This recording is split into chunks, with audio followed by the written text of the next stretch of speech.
This time I will call the meeting of the Marshall City Council to order with the Pledge of Allegiance. I pledge allegiance to the flag of the United States of America and to the republic for which it stands, one nation under God, indivisible, with liberty and justice for all. Let it be so.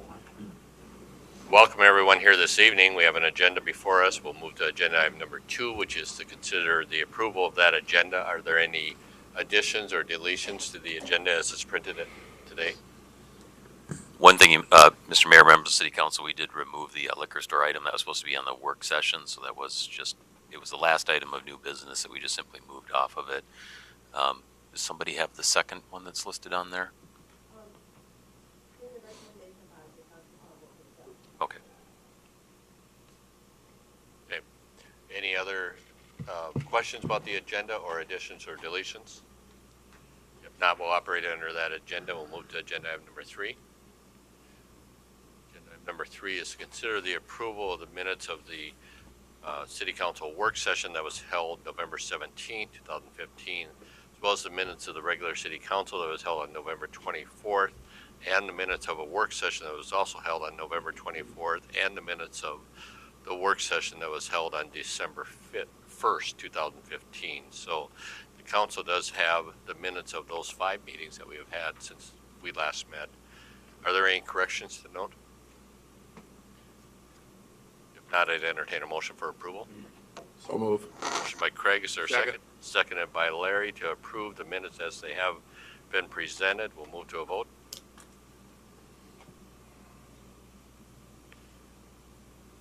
Motion passes. Agenda item number 4. Agenda item number 4 is a public hearing that is scheduled to be held at 6 o'clock p.m. So we'll move beyond that, and then we'll come back to that at 6 o'clock.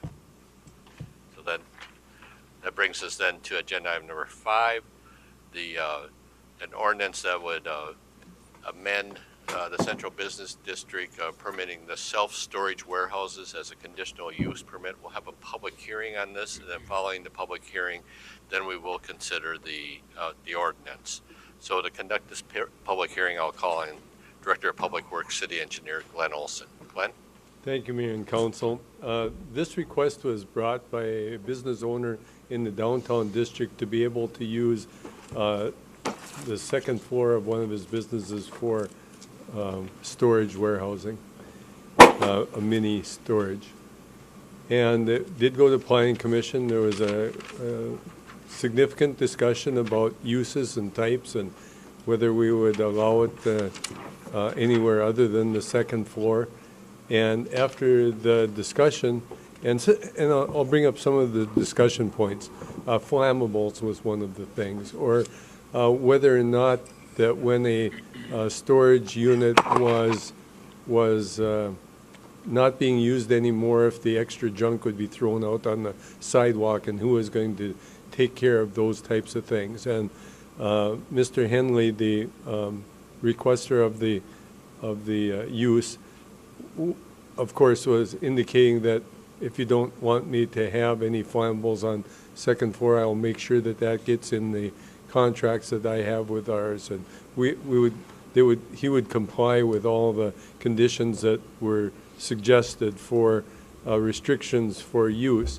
And we got then into discussions of if you owned the building and it was incidental to the use on the first floor, you have that possibility for flammable storage on second floor and other buildings that are currently owned and operated by the business owner on the main floor.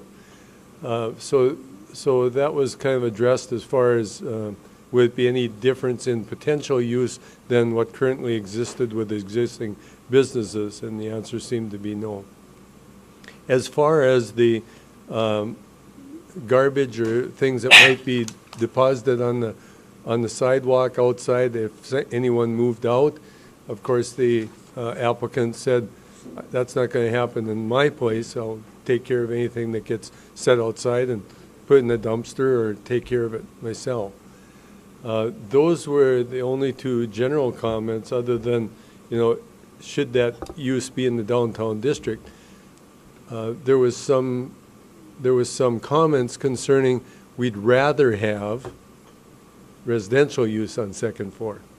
And the applicant also indicated he would rather have residential use on second floor, but at this point in time, there's just not the funds in it to do the changes to make the units apartments at this time. Now, maybe over time, if they would generate some income, and he indicated, you know, if I could generate $50,000 to start the renovations, that would certainly go a long way in that transition going to residential use on second floor. However, until that time, that wasn't in the cards for him, and it would be vacant, and he thought that this would be a reasonable, rational use, accepting any reasonable conditions that the Planning Commission and City Council might place on the approval. So if you take a look at what the recommendation is to amend that, to use, to allow that use as a conditional use, it was recommended for approval by the Planning Commission to the City Council, and it wasn't a unanimous vote. If you have any questions, if there's any comments by the public, we'd certainly try to address them. Okay, thank you. We'll open up for comments. This was also addressed by the Legislative Ordinance Committee. There may be some comments from members of that committee. So we'll open it up first from the council if there's any input or questions as part of this public hearing.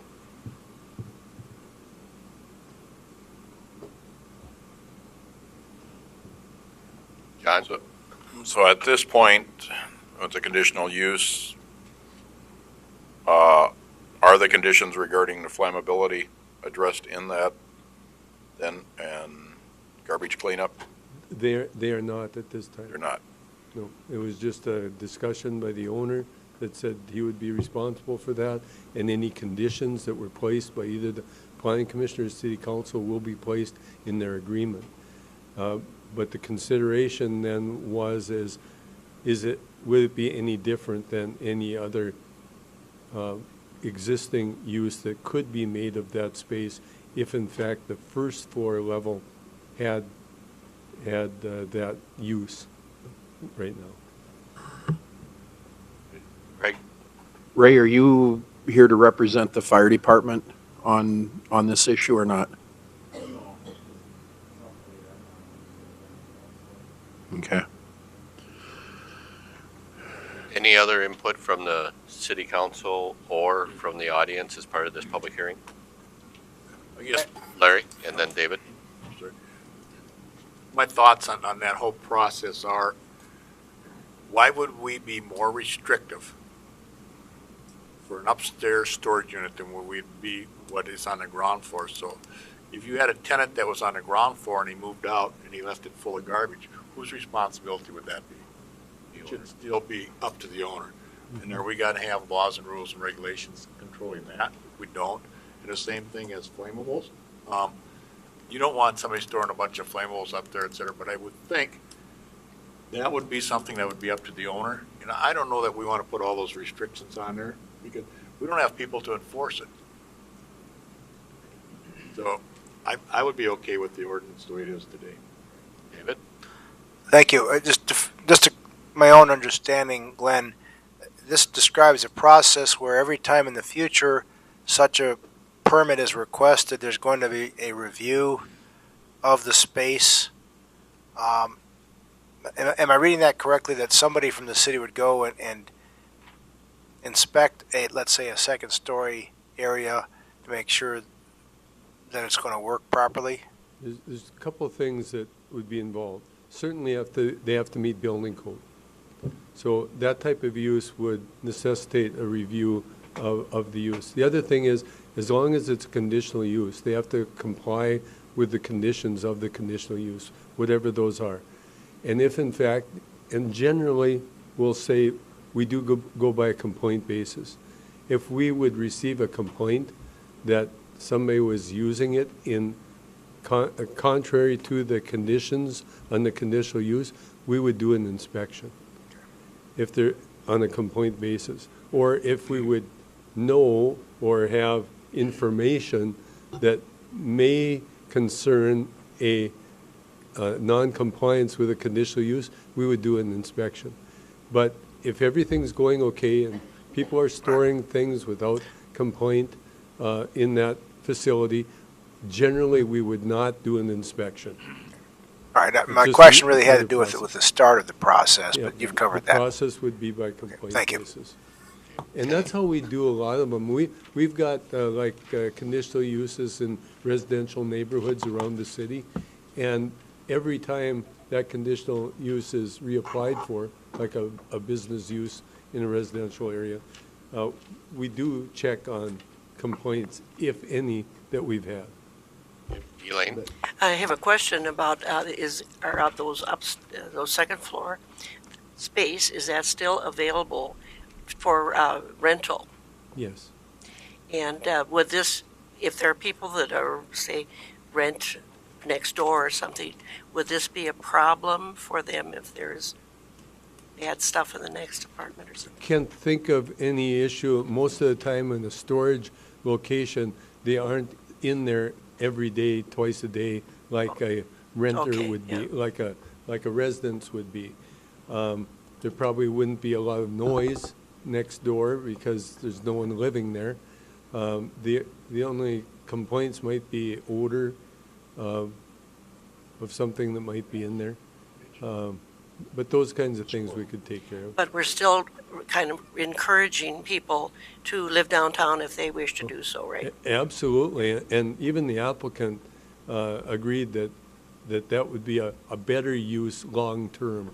But in the short term, what are some of the uses that they could take advantage of in the building that they own to gain a little income from that for tax purposes and for even for development purposes if they would accumulate enough over time to make that transition. Okay, thank you. Other input? Glenn? Well, originally I wasn't going to ask a question, but since every other council member has, I feel obligated to say something.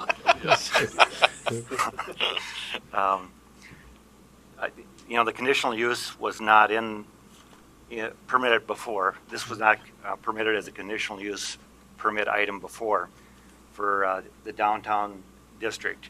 Do we know in other downtown districts, is this something that's permitted in other cities like Mankato or Fairmont or New Ulm? I don't know specifically about those. Ilya, do you know? Okay. So it is something that what I look at when I look at these requests is what seems reasonable and prudent. If I was the owner of the building and if I was the neighbor, what would I think about that?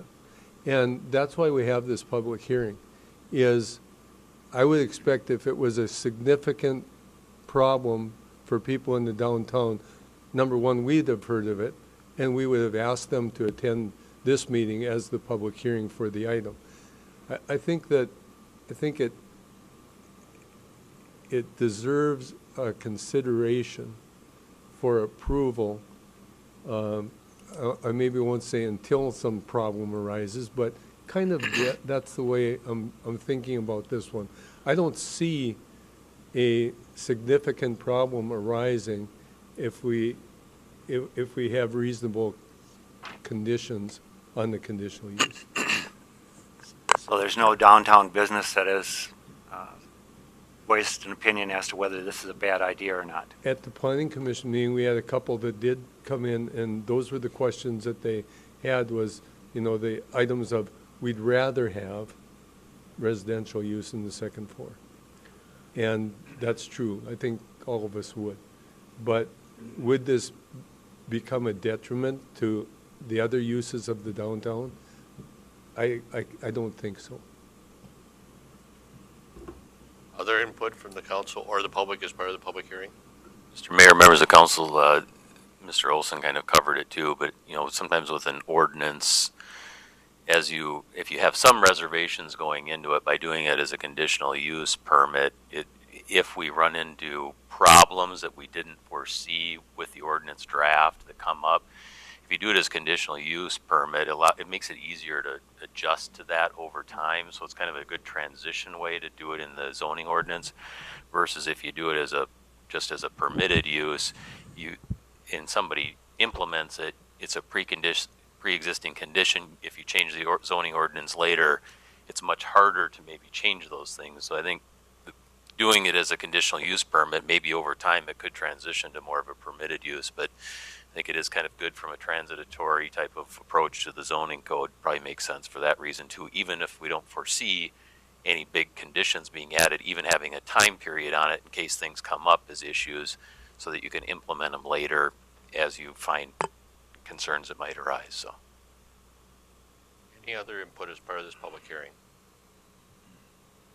If not, I'd entertain a motion. Close the public hearing. Motion by Larry, seconded by John to close the public hearing. Discussion? If not, we'll move to a vote.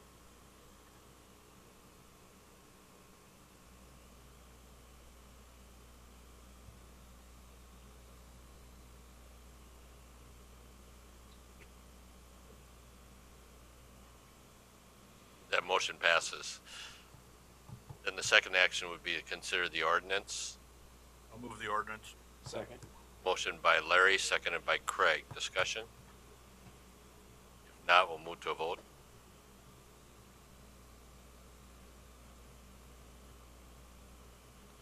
Motion passes. Move on then to agenda item number 6. Agenda item number 6 is the consent agenda. We'll bring the items on the consent agenda up on the screen. On the consent agenda, consider the resolution for the interfund loan from TIF Marshall Hotel Project, for the Marshall Hotel Project. Second would be consider the approval of the Laredo Agreement. Consider the AIA document, City of Marshall Municipal Liquor Store with Solonic Construction and Concrete and Construction of Springfield, Minnesota. Consider the Joint Powers Agreement for the Regional Emergency Communication Board. Introduction of the ordinance to amend Chapter 86 of the Marshall City Code of Ordinances regarding the planned unit development, and call for a public hearing. And then finally, to consider the approval of the bills and the project payments. So is there any item on the consent agenda any member of the council wants removed for purposes of separate discussion? Item 9, please. 9. Any other item?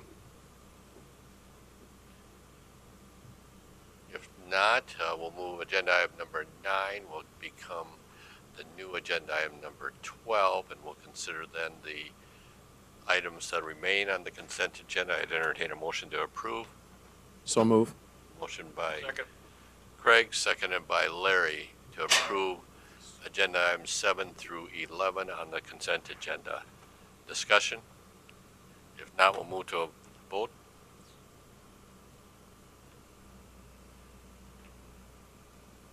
Motion passes. We'll move to agenda item number 12. This would be the AIA document for the Marshall Municipal Liquor Store Agreement with Solonic Construction. Glenn, maybe you want to start with this. This is I believe probably the question, Craig, is The punch list. Yeah, what is this punch list, and is it done? And, Exactly. okay. Ben, do you want to handle this? Pretty extensive. Yeah, it's a very extensive punch list.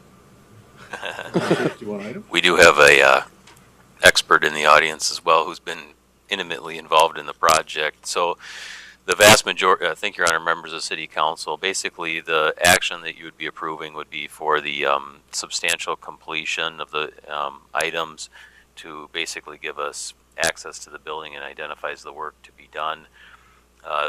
I don't have in front of me where this is at, but the vast majority of these have all been completed. And TSP was out again last week, kind of going through the final one. So I think we're very close to the end, and there still is a retainage that comes into place. 22,000? Yeah, so Okay. we still have the retainage, and that we're dealing with them. So Part of the other question may be, typically we don't see a list of punch lists until well, until the project's done.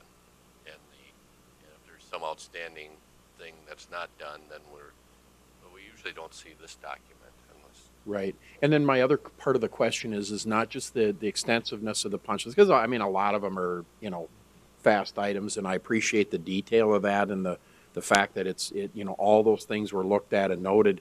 But if there's a problem with completion, is the $22,000 retainage reasonably enough if we had to go outside of the contract to satisfy completion? Some of those items seem fairly significant, some fire alarm and detectors and, circuits. I don't know why some of the circuits weren't, if it's just going to the breaker box and turning them on, or if they're lost in a junction somewhere. I'm just, questioning if the 22 would cover it if we had to go outside the contract.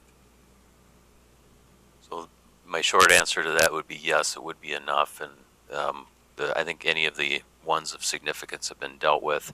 And I can work on a updated report to share with you on this. I know TSP has it internally.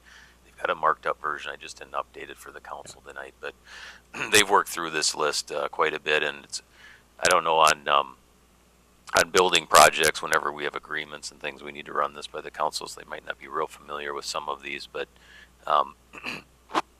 in some ways, some of these might look worse than they actually are from a practical standpoint. We might have some things that need to be some exterior minor items that will have to get finalized up in the springtime for the final. So I'll work on a report, but we're very comfortable with recommending to authorize this substantial completion list. Okay. Any other questions on this item? Glenn, are you the one who signs off on this, or are you the one that checks it too, or who? No. Generally on this project, our building inspectors would check all the items that are shown on the punch list. Many of them are not building code issues, but we're also the owner, So it's one of those things where we probably are a little more involved with buildings that we own. So Ilya and Ray would be associated with the checking off of the significant ones. And then, of course, as the owner, we have also approval of the fit and finish type things that would be on here. Like Ben said, typically you don't see these punch list items until we're ready for completion. You'll see release of the retainage. So we'll keep that retainage there until we're satisfied that those things are complete. Then what happens is it goes into the warranty period. So generally after not only substantial completion, but after the completion of the final product, you start with a warranty. I want to put a caveat on that. Sometimes mechanical equipment the warranty period might start on approval or use. So if you've got the final furnace put in and you're occupying the building and you're running the furnace, that warranty probably would start when you move into the building. So those are the kinds of things you look at.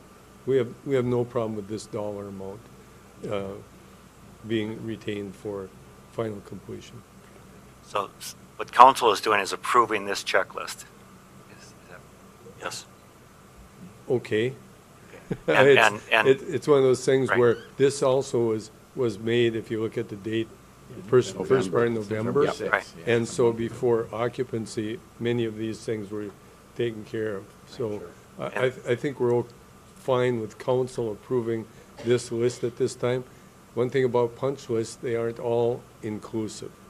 They can be added to if I didn't see something and the project's not complete yet and the final payment's not made. This doesn't mean this is written in stone and that's the only things that are necessary. But I think for your purposes, the council would approve this list with this retainage, not that it's exclusive to all others.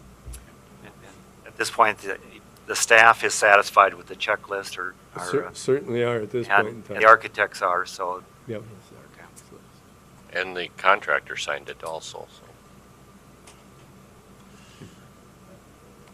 Okay.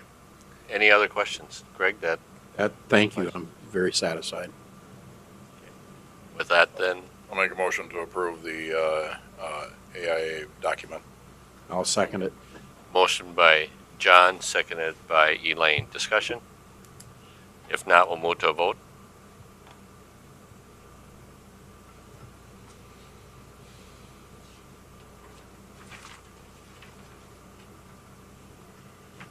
Motion passes.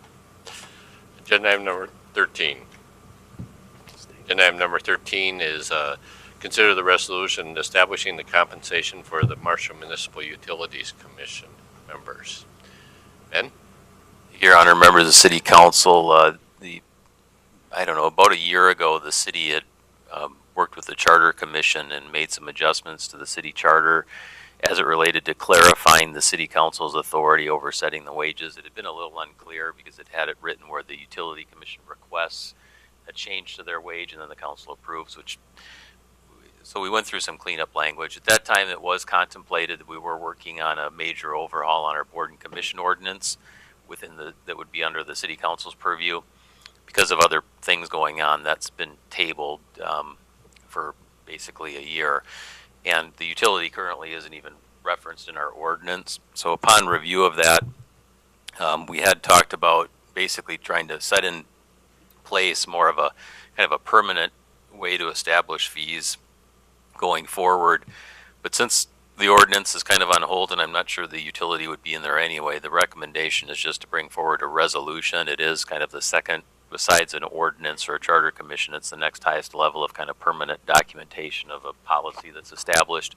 So we might come back later and propose an ordinance change, but basically this resolution would put into effect that the members of the Marshall Municipal Utility Commission would be paid half of the compensation of what the salaries of the City Council members are, as established by City Charter 2.07. And the City Council's practice is basically the first meeting in July. It has to be done before an election in order to increase compensation of council members. We've been setting basically a 2-year rate for the council members. So if the council adjusts theirs, it would automatically adjust it on the commission side. The Utility Commission is a unique board from any other board and commission within the city. It holds substantially more authorities under our set of ordinances. Basically, the City Council has certain authorities over issuing debt and entering into long-term power contracts. Otherwise, the vast majority of operations are really delegated to the utility.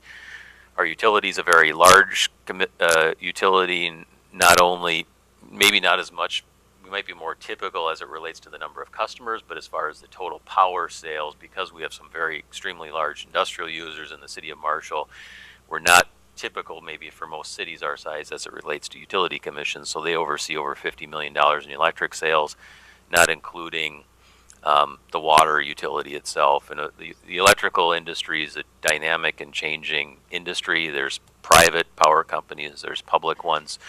And so they do have quite a bit more of responsibility and maybe knowledge as a board of directors that they have to deal with.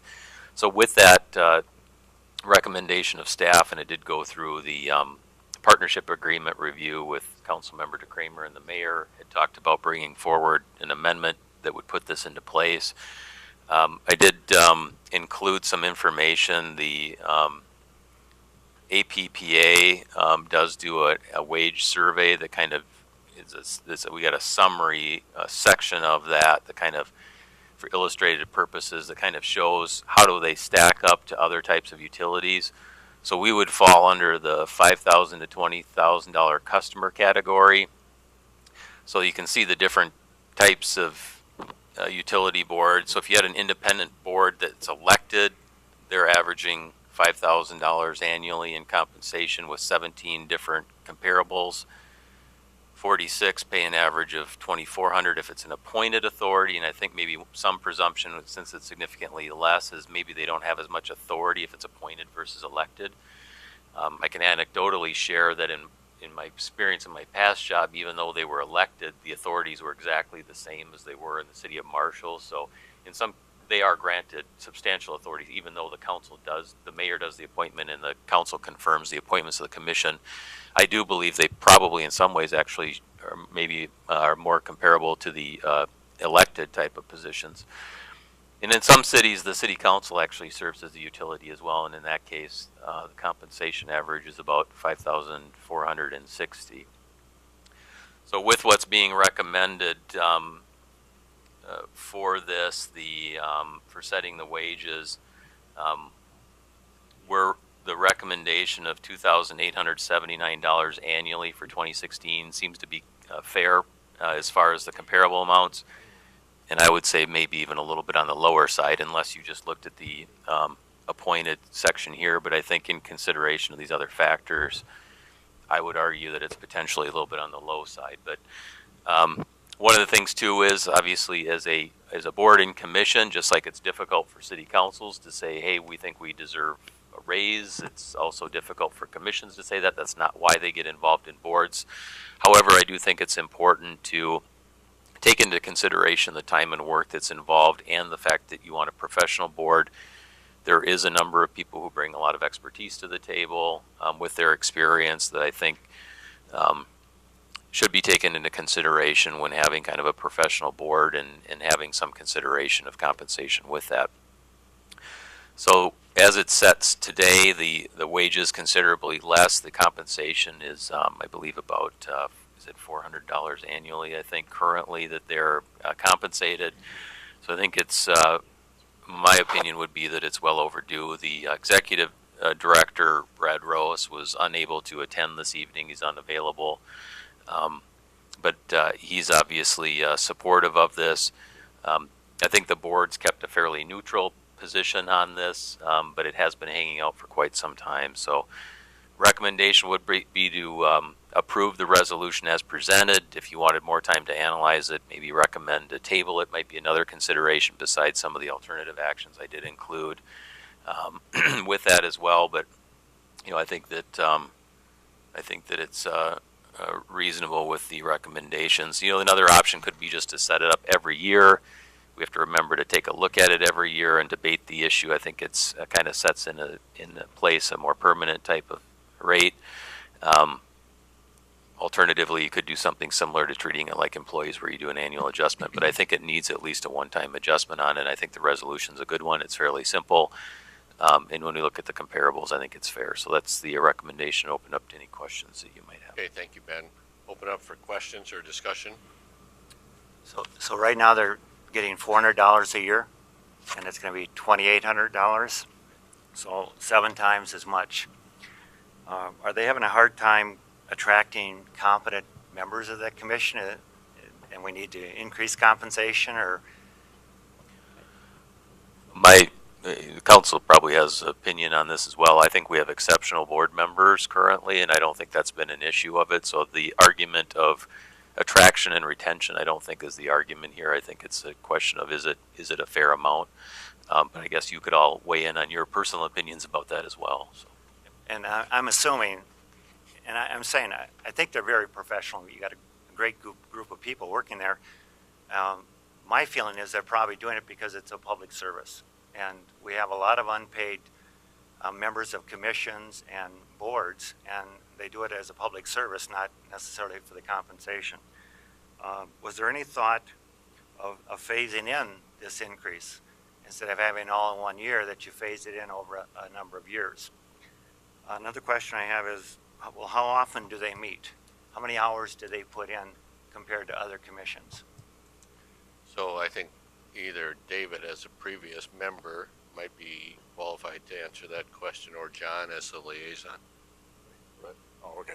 First of all, they do meet monthly. As far as the regular meetings, meeting times have generally been, well, as of lately, in the 2 to 3 hours, kind of very typical to what, actually quite a bit like our city council meetings. They do have various boards and subgroups, subcommittees that meet to go along with that. I would say their meeting schedule is, you take outside of our you know, workshop for budgets or whatever, although they do, again, very similar to that. Probably a fairly similar meeting schedule with all the side meetings, other than we meet twice a month, they meet once a month. I think the, you know, maybe just kind of address a couple of the things you brought up. I say I put 10 years in on it, and as well as being liaison. One, I would say that it is a very dedicated group. They're very serious about it. One of the comments, the compensation would not come out of the city budget. That'd be something they would fund themselves.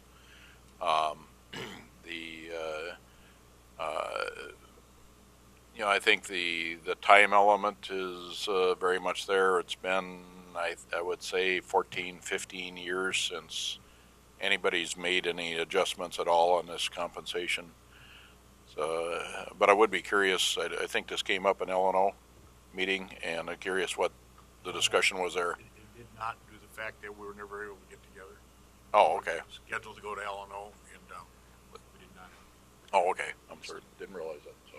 Mr. Mayor, members of the council, the reason it got ended up, L&O, we typically for ordinance changes will go to L&O, but originally we were going to do an ordinance change, and when we realized that there was no reference and we didn't want to have to redo the whole section of the ordinance when it became a resolution, that's when we decided not to go to L&O, and the fact that the partnership committee also discussed and reviewed it, which was 2 members of the council, including the mayor and one other member, kind of felt that it did have some due diligence behind it and discussion, so it might be duplication to run it by another committee, so that's why we just went directly. I just also add in there that this is not, it's a new discussion. We've had this for, I would say, probably at least 2 years in the making, and so a little bit leading up. I can't say, either side has been dragging their feet on it.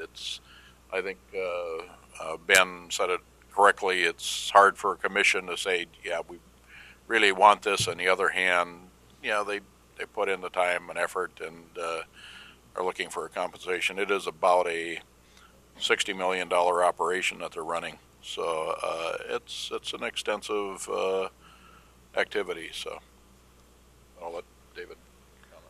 I strongly support this. I believe for a long time that some kind of compensation is appropriate given the complexity of the job, the nature of the information you have to process, the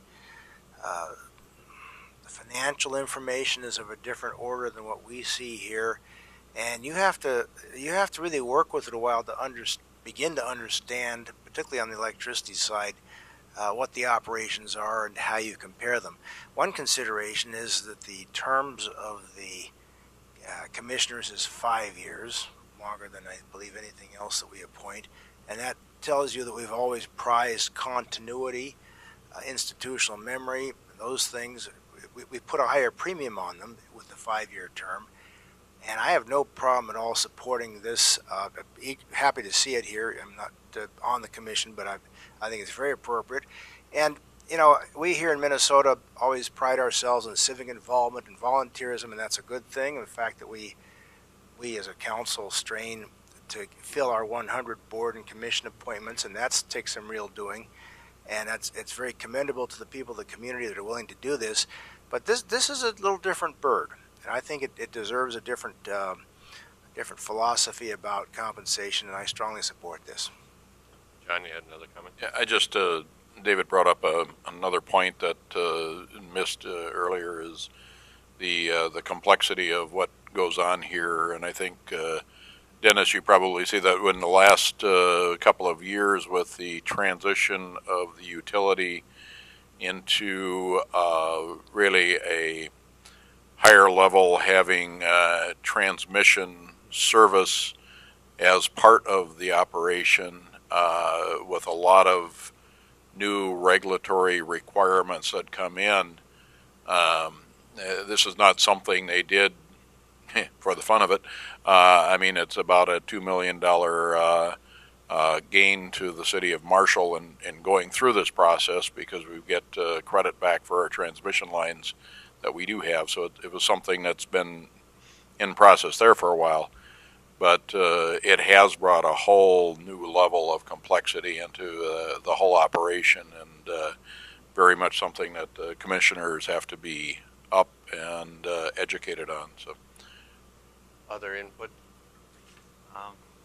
And I do appreciate the volunteer, or not the volunteer, it'll be compensated time, but I do appreciate the time and the effort they put in. And I know that we've had very qualified people serve on that commission. And they are in charge of a very expensive and large operation. Couple items here. Now, how does that affect Councilmember DeCramer? Are you compensated? You're not compensated out of that? Okay. I think. Too bad. Yeah. I think you mentioned something, the fact that they maybe meet 3 hours for their meetings and It's in that range. a yeah. month? Yeah. Okay. I was just doing some computations. It's going to come out to about $80 an hour is their compensation. I think that some people would think that that's a fairly substantial compensation to be compensated at the rate of $80 an hour. If it was only for the regular meeting, there's I know there's many subcommittee duties outside of those. Other input? If not, as John said, this has been probably on the discussion for probably at least 2 years, probably longer than that, so I appreciate Ben, you putting this together in this explanation. What's the wishes of the council? I'd make a motion to approve the resolution establishing the compensation. I'll second the motion. Motion by John, seconded by David. Discussion? Not, we'll move to a vote.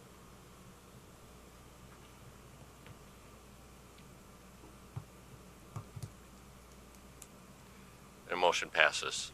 At this time, we'll move to agenda item number 6.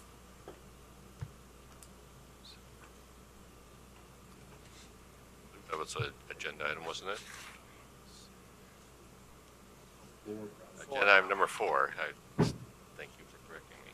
The agenda item number 4 is the public hearing on the proposed 2016 and 2015 tax levy, 2016 budget and 2015 tax levy payable in 2016. This is the time that was published on the Truth in Taxation notice that had the preliminary estimate that all of the property owners within the city received. So at this time, Ben, you have a short presentation on the budget, and then we'll open up for any questions. Thank you, Your Honor. Members of the City Council, I'll click through the presentation here.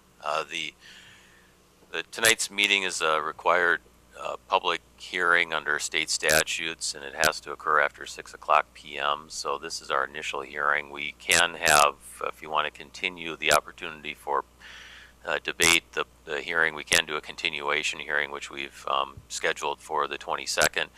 The plan would be, even without the hearing, there would be action on the 22nd. We must adopt a final budget and levy by the end of December of the year. We do have a budget work session again this evening, which we're actually going to be recommending to have most of that discussion next week on a Tuesday night. So there will be some ongoing discussion on some final wrap-ups of some of the pieces of the budget as well. So there is still opportunity for more feedback as well from the public if you have anything. Tonight's meeting really is a focus kind of on the total levies, and I would say a very high-level summary of total expenditures and revenues with a focus on the general fund, which is where the primary governmental operations of the city kind of exists in the operations. We'll touch a little bit on some of the other funds, but we aren't getting into all of the detailed operating funds of the city. We do have available, though, besides the high-level information, we do have detailed budgets available for the public if they want any more specific information on the general fund detail reports. We'd be happy to provide that information, and you can just contact the city administrator's office, which is also the location on your tax preliminary tax statements that you would have received in the mail as well. The purpose of the hearing, the council can certainly comment, but we're open to public comment as well. For this evening, there is no action scheduled this evening as it relates to any adoption. We actually should probably have a verbal approval to close the public hearing, which is the one recommendation as it relates to that. The alternative would be the continuation hearing. Here's a summary of our total property tax levy, which is one of the pieces of our overall revenue within the city's operating funds and debt funds. I'll get into more detail in some of the follow-up slides, but you can see here the total levy recommended from is similar to the preliminary levy, which would be a 5.1% increase, $274,403. So going from a little over 5.3 million to 5.6 million roughly in total levies. This will be a tax statement, and we've got a few different tax statements in here, and you can see kind of the sticky notes. So just to kind of give a summary of what different people are getting, what we're really focused on here this evening is the section right here, which is the city's portion. The county and the school district have already held their hearings in the past, so for tonight's purposes, it's only to discuss the city's portion of that. Really not prepared to get into the details of the other taxpayers. So on this one, you can see the summary of a residential, kind of a similar median valued home that we might have in the city, kind of give a rough idea of property taxes, about $153,700 home, with no property tax or with no value changes. You can see here kind of the about a $14 increase annually that you're seeing on this. I'll get into more kind of summaries of the impact. We do also have commercial with no change to kind of give an indication on a roughly $2.2 million commercial property. What they're currently paying, about $500 more, would be proposed on this preliminary tax statement as well. So you can flip through if you'd like to on the presentation to see some of the other impact. We do have a summary slide that kind of shows how tax rates are determined. One of the things for the public that people might not be aware of, when we set a property tax levy, it is a fixed dollar amount. So unlike maybe other state types of revenues like sales taxes or those types of things which have automatic inflators, when we set a levy, it's a fixed dollar amount, and then the money is basically paid distributed out amongst other taxpayers based on their tax rates and their valuation. So as I talked about on the last slide, if you have significant changes in your valuation, that can impact the taxes and as well as the city spending as well. Here's kind of a summary that shows a few different concepts on residential tax comparisons that you would be seeing on different level valued homes, a $100,000 home, $150,000 and a $300,000 home. So if we did the levy increase, and this is going to be a little bit different than the tax statements you got because we decertified what's called a large tax increment financing district. So the good news is the dollar will go down even if nothing else changes. So on this summary, basically based on the current tax rate of 51.052%, would increase if this recommended levy were to be approved. It would go to 51.729%. So the effect on a $150,000 home, if nothing else, if they didn't have any valuation changes, they'd be looking at about a 1.3% increase in their taxes, or about $9 annually to that taxpayer. Of course, the overall tax bill, there are things happening obviously within other taxing jurisdictions, but again, our focus this evening is on the city's portion of that.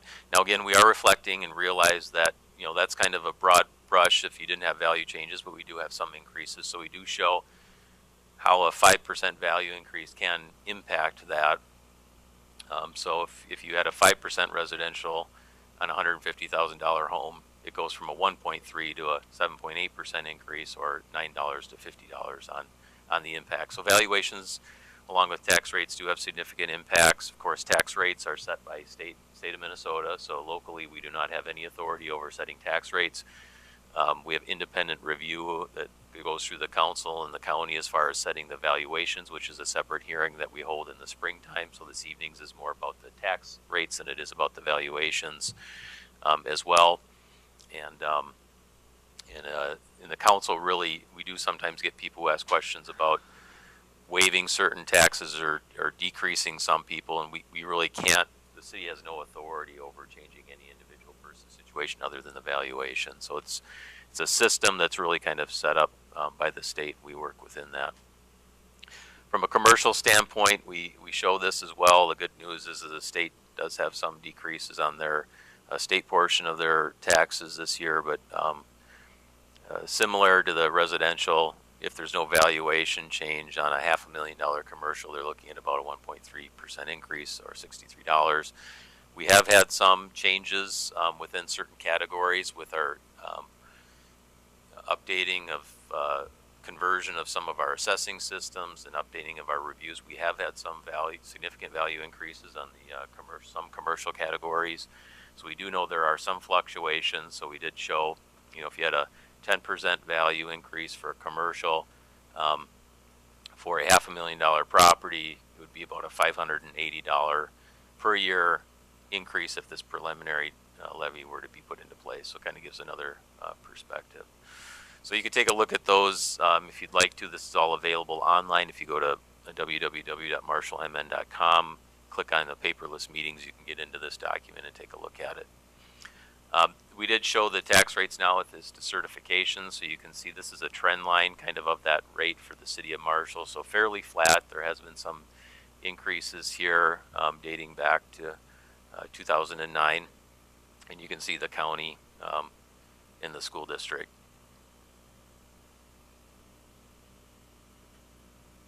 This is just a kind of another detail that kind of shows the history in just a different format, kind of breaking down the rates. And you can see here when you have the TIF, kind of the TIF tax capacity falling off, getting districts being closed, that it will shift over to the general taxpayers of the city.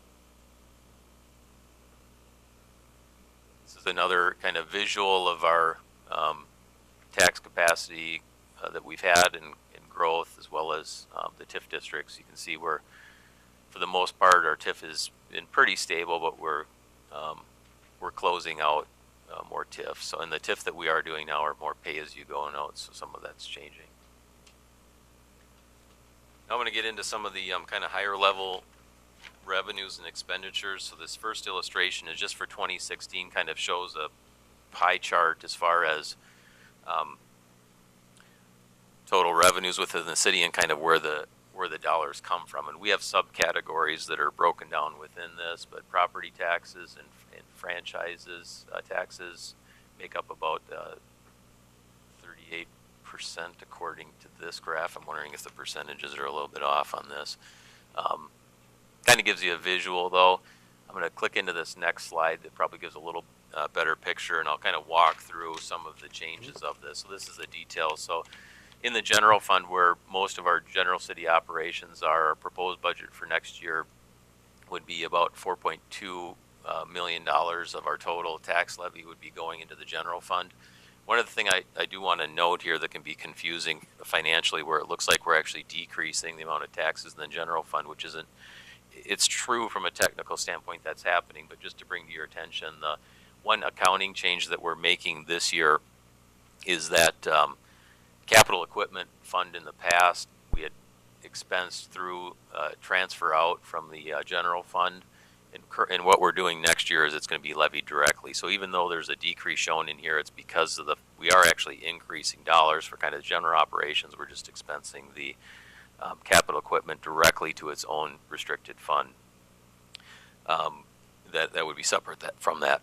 So really, how I would explain it from kind of a practical standpoint is that the general fund, if you took that out of consideration, the real increase to the general fund related to property taxes would be about a 6% change increase, or $202,124. And I'll explain in the expense side a little bit of what's driving that.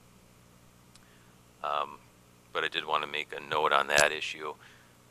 I'm not going to go through each category here. You can take a look at them, but fairly stable in most of our areas. A little bit of increase, a little bit of decreases for various reasons. We've got some increases, some going down. One I did want to call out is intergovernmental. This is one area that can have significant fluctuations from year to year depending on what projects we have that might run through the general fund. We have $63,894 that relates to some special projects that would be going out of the intergovernmental revenues. Not permanent funding, but it's in relation to some one-time funding that we have. One of the other items down below that's noteworthy, I guess, on the other financing sources is we do have liquor fund transfers are decreasing 47,708. Most of that's being driven by about a $50,000 decrease in the liquor store operating fund subsidy to the general fund.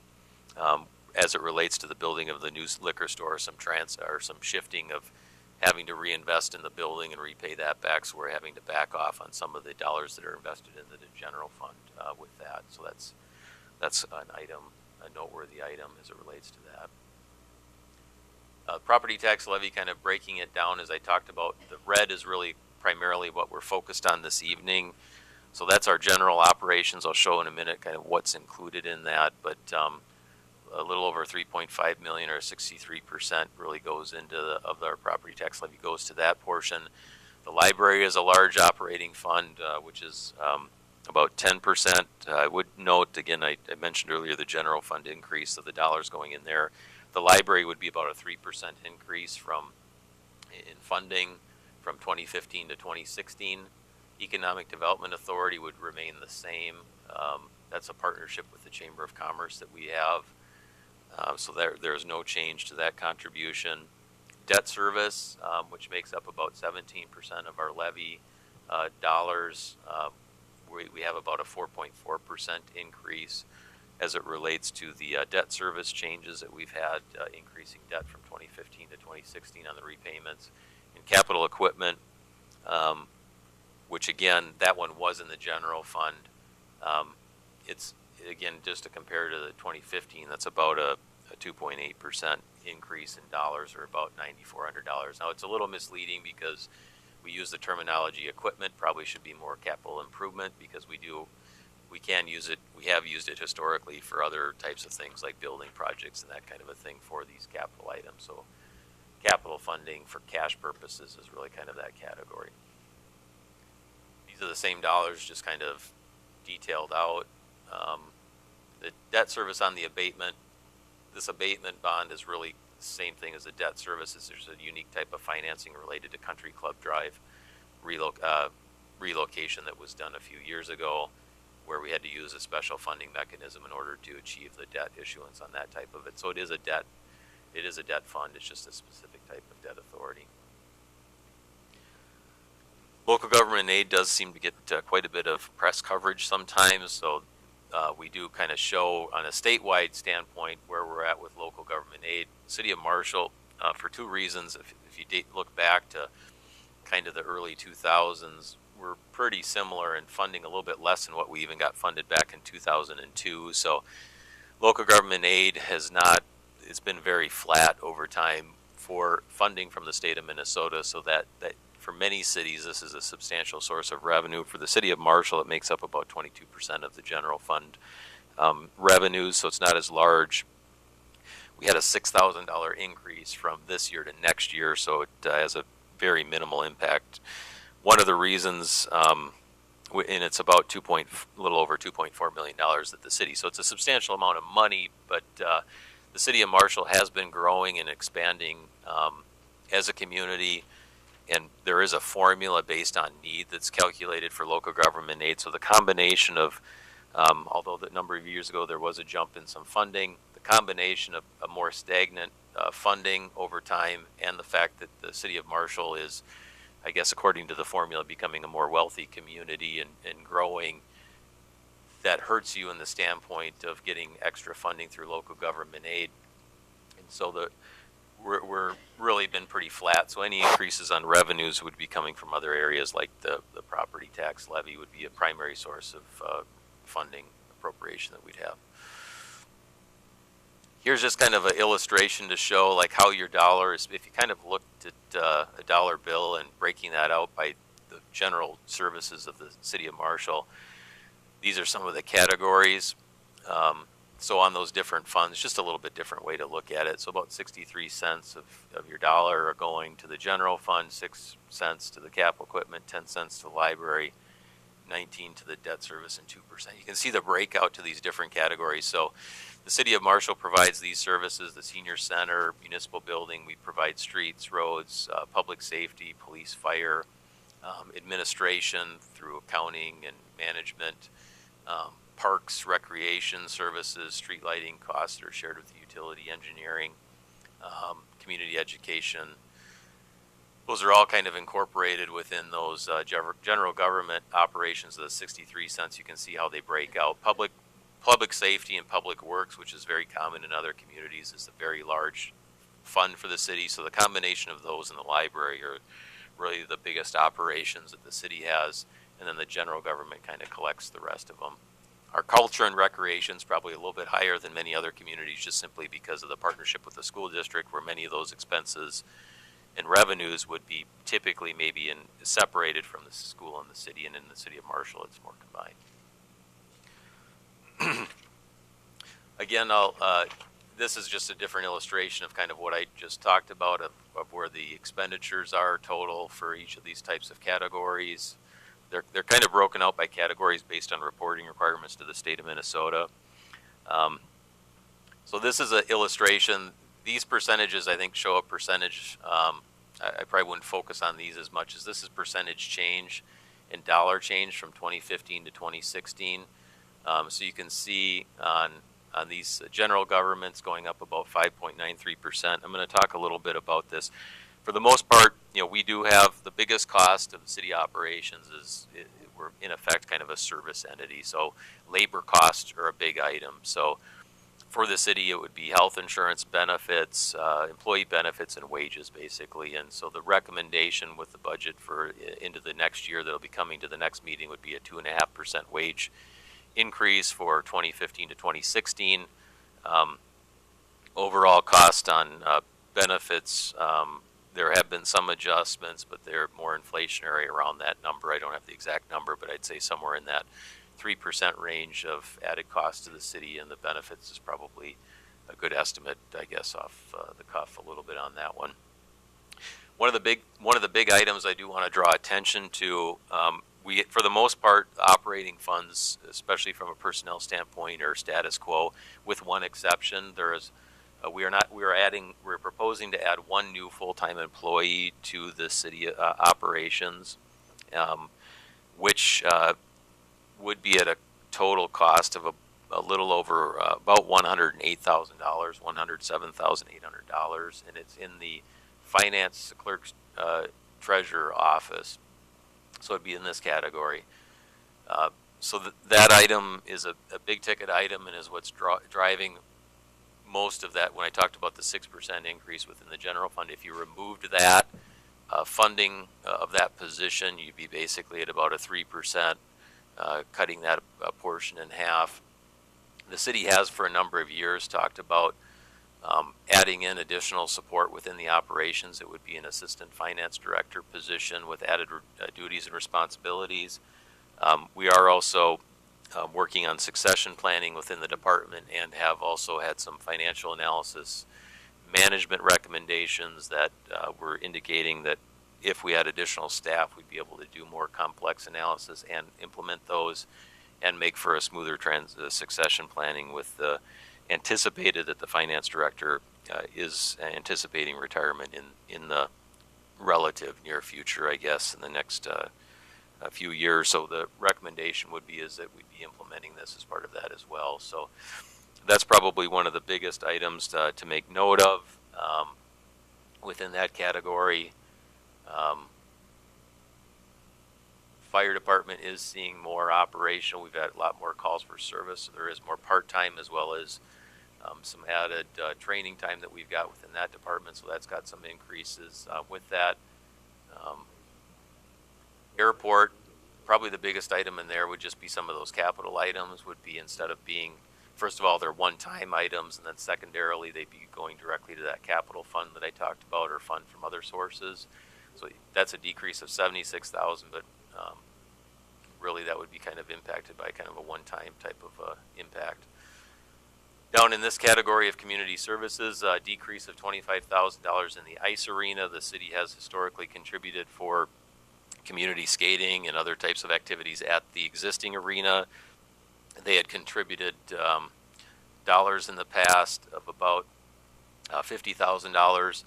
So because they will be moving into a new arena halfway through the year, We're looking at cutting that in half, and then in 2017, the general taxes would no longer be supporting the ice arena. There are dedicated sales taxes that would be helping to cover that cost.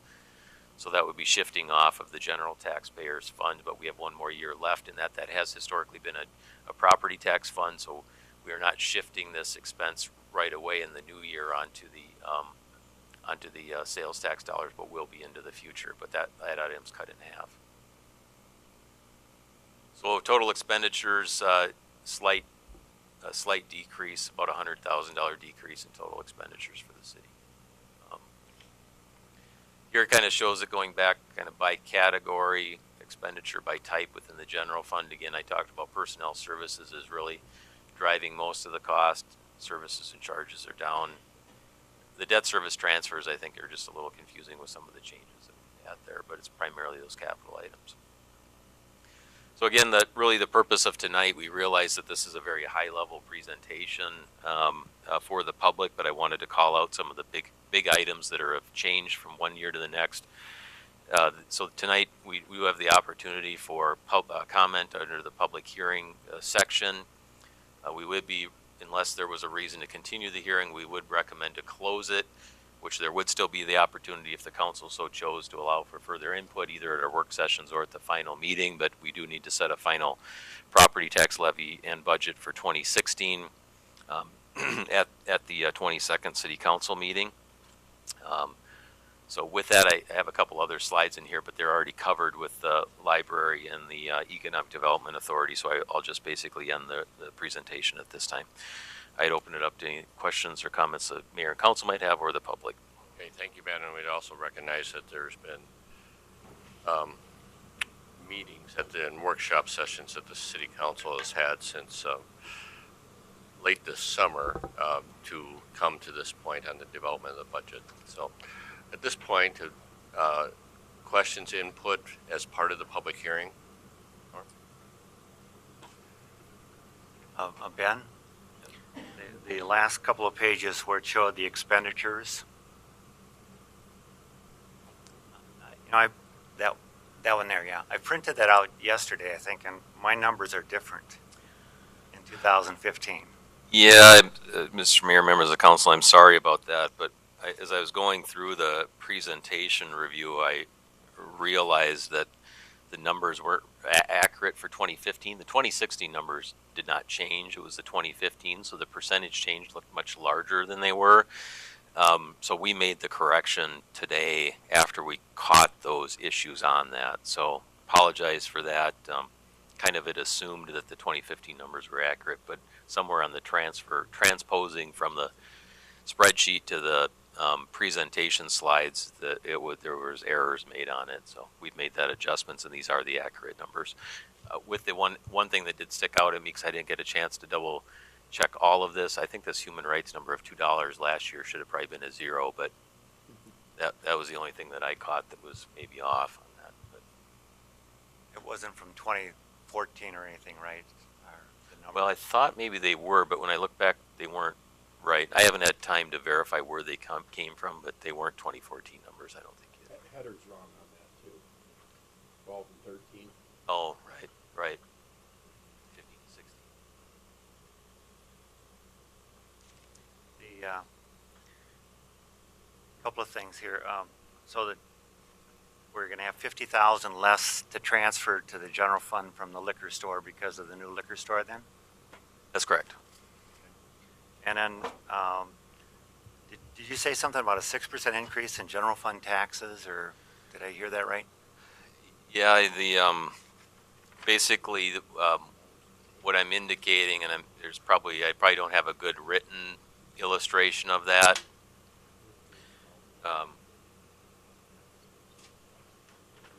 So I'll verbally try and explain it again. The decrease that we have in the tax levy in 2015, we transferred out $339,085 from the general fund to the capital equipment fund. And next year, we will be expensing, it'll be more than that, but $348,579 to that, directly to the capital equipment fund. So rather than putting the dollars first into the general fund, then transferring it to the equipment fund. We're doing it directly. That was at the recommendation of our auditor, and some financial consultant review that we had done. So it gets hard on this presentation to kind of show, okay, if you take that out, what is the actual increase in the general fund if you excluded the capital equipment item? So what I'm indicating is that if you take out the capital equipment and you just looked at the rest of it, you'd look at about $202,124, or a 6% increase if you excluded the capital equipment issues. It's a simplified version to look at that. And really, of that 202,000 is in the presentation, about half of that would be related to that position that's being recommended. So if the council eliminated that position in the finance department from consideration, you'd look at about half of that dollar amount that we'd be recommending in the general fund for next year. But also recognizing that capital that was in the general fund before has been shifted. Right, it's shifted out, so the dollars are still being paid. It's just going to a different fund. Lorna is nice enough to be here tonight, so I have a question for her. Overall, what would you say is the percent increase in the real estate value of a typical home in Marshall? Do you have any idea what percentage? Lorna, would you mind coming up to the microphone?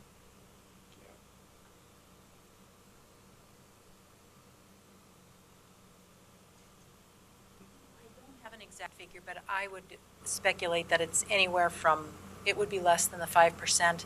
I would say in the range of maybe 2 to 3. 2 to 3%. Okay. Yeah. And the reason I ask that is because in these slides and so forth, we were looking at what a $100,000 house would cost today, or what the taxes would be last year versus this year. And if the $100,000 house last year is now $103,000, then certainly the taxes are going to go up on that house.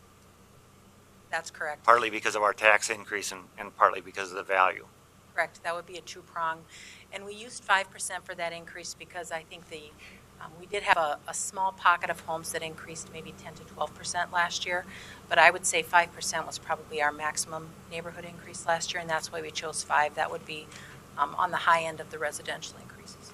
That would be for those neighborhoods that were part of the periodic review. Actually, they were across-the-board increases for some neighborhoods in the 5% range. The neighborhoods that we reviewed as part of our quintile, some would go up, some would go down. There could be increases in excess of 5. There could be reductions. Those will be up and down, but as an across-the-board increase, 5 was about the max for our residentials. And here, if a house went up 5% from 100 to 105,000, the city increase would be about 8.9%, and the county portion would be about 22.5%, and the overall would be about 14.5% increase. That's a pretty substantial increase in taxes for 1 year. Part of that is the levy, part of it is the taxing, or the value increase, and the way the homestead exclusion works comes into play also, because as your value increases, your homestead exclusion declines, so that also plays in, whereas in perhaps a residential non-homestead it would not. Okay. That's part of it as well. Okay, thank you. Other input as part of the public hearing? Norm? Have you come up?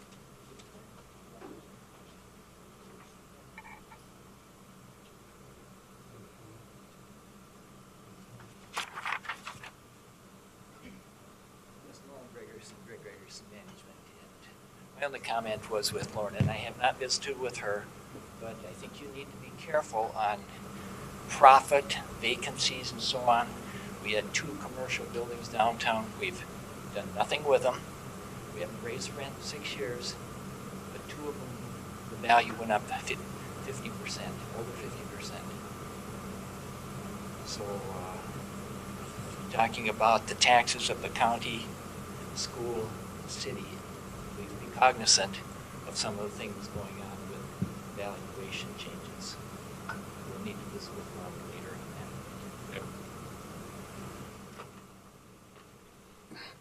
Another question I have for Ben is towards the end of the slides, the one that has the expenditure breakdown, right before that one, yeah. When I look at that, personnel services, I mean, we're talking about wages, right? And, you have a huge increase in salaries, but a decrease in supplies. The difference is salaries tend to be more permanent. I mean, they're permanent increases, permanent payments. Supplies can go up and down each year. But once you hire additional personnel and salaries go up, you're stuck with a long-term increase, a long-term expenditure. And, it concerns me when, personnel expenditures go up by 369,000. Because like I said, that seems to be somewhat of a permanent increase that we're going to be stuck with for future years.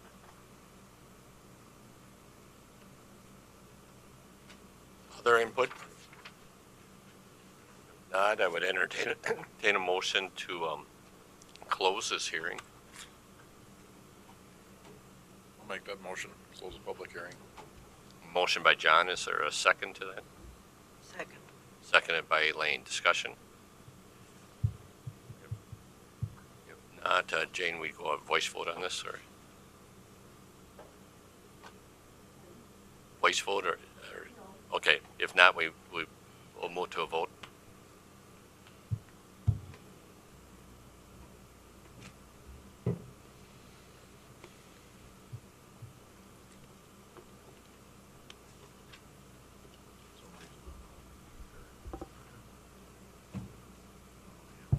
John must have been surfing the web.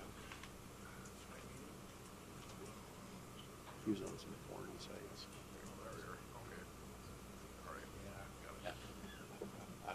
That motion passes. Thank you.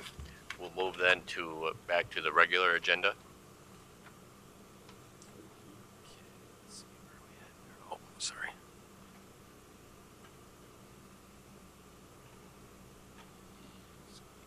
Yeah, agenda item number 14. Okay. Thank you. Okay, agenda item number 14 is the introduction of the ordinance, chapter 6, and calling for a public hearing. This is related to the ordinance regulating alcohol beverages. Ben? Thank you, Your Honor, members of the City Council. The L&O Committee did meet in review of this particular agenda item being brought forward by city staff. The issue, I'll go back to the summary page first. We have had some issues. Our liquor license is currently under the City of Marshall, required to be current on all kind of taxes and fees for the city and state at the renewal time period. And we have had more than one business over the past, I'd say, 5 years with some significant delinquencies that we've dealt with in the past.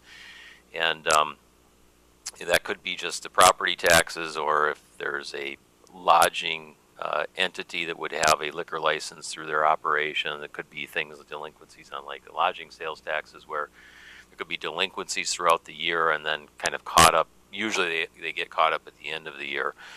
One of the things that we know is that there another alternative that we could have is to require basically that all taxes be kept current as part of the requirement of the liquor license authority. One concern is we have been fortunate that those have been caught up and made current, but if you allow delinquencies throughout the year, you allow them to operate, you could have a situation where then you could have a very many number of months of delinquency that would go unpaid, where during the year they are able to kind of continue to operate and generate revenue on that. So one of the things that was recommended to bring forward was to allow either a suspension or a revocation in the event that it would come up.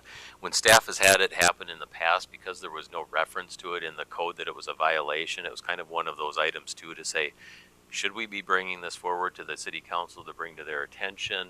There's really no authority for revocation or suspension anyway. So typically we wouldn't even have brought it to the city council's attention. So we brought this forward and felt that it was something that we felt, for the operations of a controlled substance within the city, that it was one that we felt there should be considered to have some amendments. So we did have a fairly simple red line. So the committee did make recommendations to approve that as one of the additional, we kept it fairly simple. Under our current ordinance for revocation or suspension, one of the items that we added was failure to pay, remit, or comply with requirements of state or local taxing authorities related to the current full taxes or assessments was added to the items that the city council could revoke or suspend the license, which you currently can do under the law. Way our ordinance is written is up to 60 days. You can do that. Now, you could do it again for an additional 60 days throughout the year if there was issues. Fortunately, the city hasn't had this issue for any of these in the past. The committee did have a lot of other discussion about should it be tweaked a little bit more. One of them was, should we have a grace period? The committee passed it out with just what's shown in red, but I think there was some clear direction maybe to tweak it a little bit more. So tonight is just introduction of this ordinance. It's not actually considering voting on it, but I would be open to other adjustments to this as we kind of bring it forward to kind of work it out. But one of the items we add was to allow some grace period. People miss deadlines, so give 30 days grace period where we wouldn't bring it to the attention of the council until after 30 days. The likelihood of our agenda being right after the 30 days probably fairly small because we meet every 2 weeks, so there's maybe even a little bit of extra fudge factor in that, and I believe we have a hearing as well, so so we would have a public hearing that would be allowed with that. You wouldn't have to take action right away, and the council would have full discretion on what to do. Another item that a member of the committee brought up that I added to that I think was a good one that was actually taken from one of these other comparable cities that Councilmember Bear Kohler had provided, found upon some research, where it said, well, what about in the case if there was a tax appeal? We don't want to write our code that says if they're not paying it and there's some kind of a legal challenge as to the way that something was implemented, as long as it was legitimate. Tax appeal is probably not a good example, but if there was some kind of a challenge saying something wasn't done right, we don't want to penalize them if there's potentially going to be, some kind of a change in that. So that was another one where we made an exception to our current code. So this red line is what's being recommended for introduction to that as it relates to it. We did include New Ulm, Fairmont, and St. Cloud, which have kind of similar type, a little bit different on each of them, but they all have some type of restriction. New Ulm had very similar where they just said for real estate taxes is another one where they can do a suspension. Fairmont was fairly open, and St. Cloud got into some of those delayed delinquencies and some of those other issues.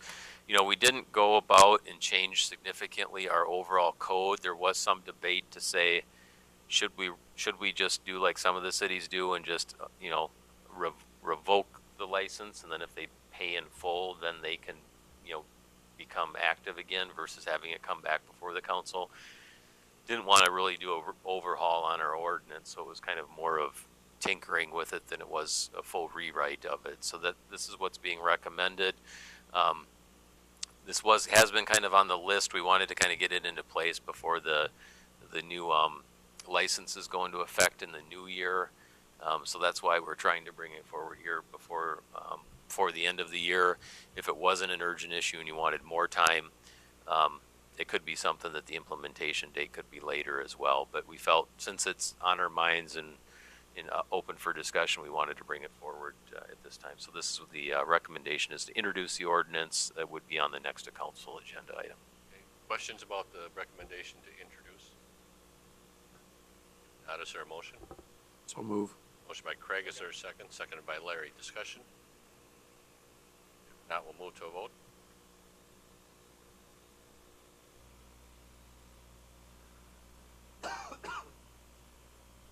Motion passes. Agenda item number 15. Agenda item number 15, consider the approval of the annual renewal for various licenses. The on-sale intoxicating liquor licenses, the Sunday on-sale intoxicating liquor licenses, the wine licenses, the brewer tap room licenses, the 3.2 malt liquor beverage on-sale license, the 3.2 malt beverage off-sale license, the micro small brewery off-sale liquor license for growlers, and the tobacco licenses for 2016. Tom, you're going to go through these? Honorable Mayor, council members, I will not repeat all those licenses that Bob just mentioned, but these are the licenses that are up for renewal the 1st of January. The list of businesses in each of the categories are the ones that applications have been received and reviewed. And we're requesting that they be approved for next year, contingent upon them meeting all the requirements for the renewal of the license. So I guess I would just entertain any questions that you may have. Any questions? Tom, I have one quick question. Looking over the liquor license applicants, is there any applicants or businesses out there today that have not reapplied for liquor license?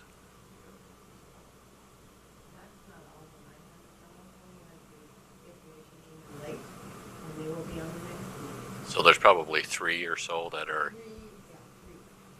aren't on this list that are still coming. Thank you. Any other questions for Tom?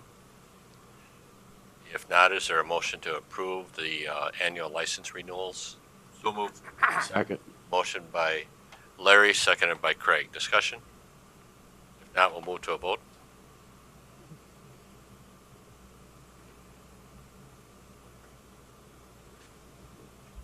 Motion passes. Agenda item number 16.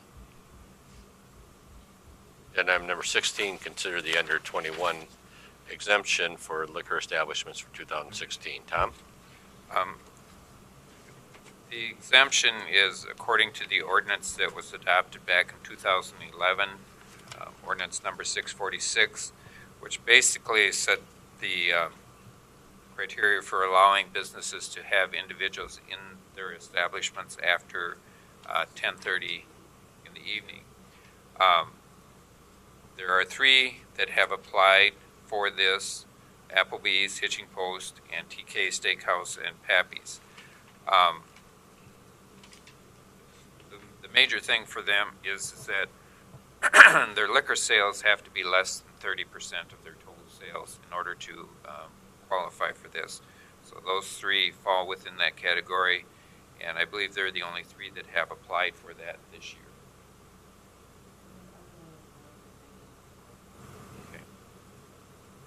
Okay, very good. Questions for Tom? They self-certify that? It's based on their sales tax returns. Okay.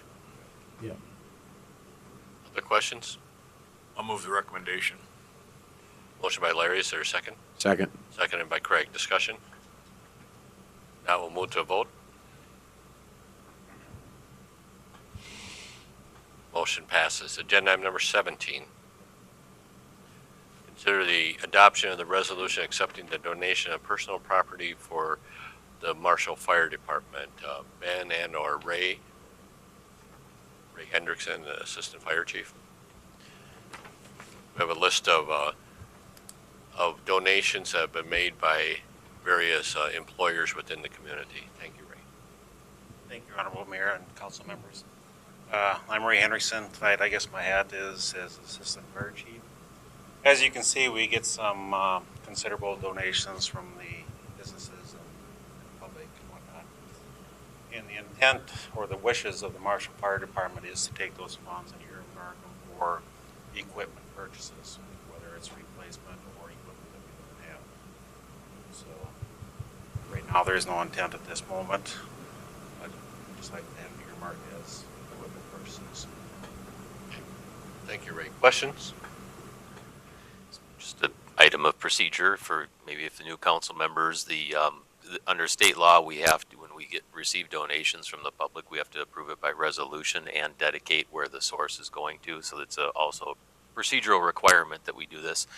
And we do have a past practice of when we receive donations, a former council member had always asked that we put it under new business so we could recognize the business and make sure we send a thank you note. So I'm sure the fire department does that on behalf of the city, but we're very appreciative of the donations of the private sector. So. Department, we'd like to thank you for everything you've done for us. As fire department, we will be sending them appreciation. Something type cards on the department as well.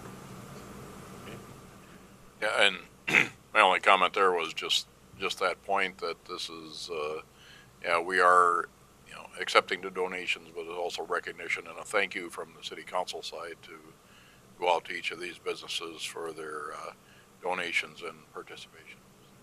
I think there's also shows the respect and appreciation that those businesses have for the Marshall Fire Department and the service that they provide. We have very generous businesses out there on a yearly basis. It's greatly appreciated by the department as well, so we'll be recognizing person as well. So I would entertain a motion for this resolution accepting the donation for the Marshall Fire Department. I'll make that motion. Motion by John. Second. Seconded by Craig. Discussion? If not, we'll move to a vote.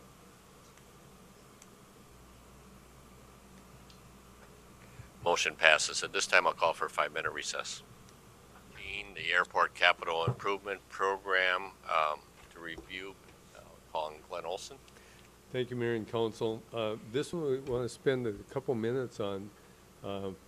You can see the capital improvement program is intended to list a 5-year plan for improvements at the airport or other locations where you have a CIP. In this case, if you are we able to take a look at the items on the CIP, I will say the 5-year CIP is generally submitted for 2 purposes. One is to look at the near term and provide those projects to the state and feds that the local community is seriously considering.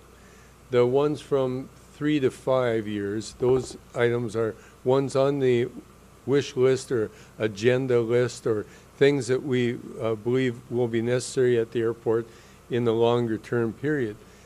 Because without those projects being on the CIP, they are not eligible for funding by either the state or the Fed. So it's important that when we have a project, or a potential project, we put it on that list.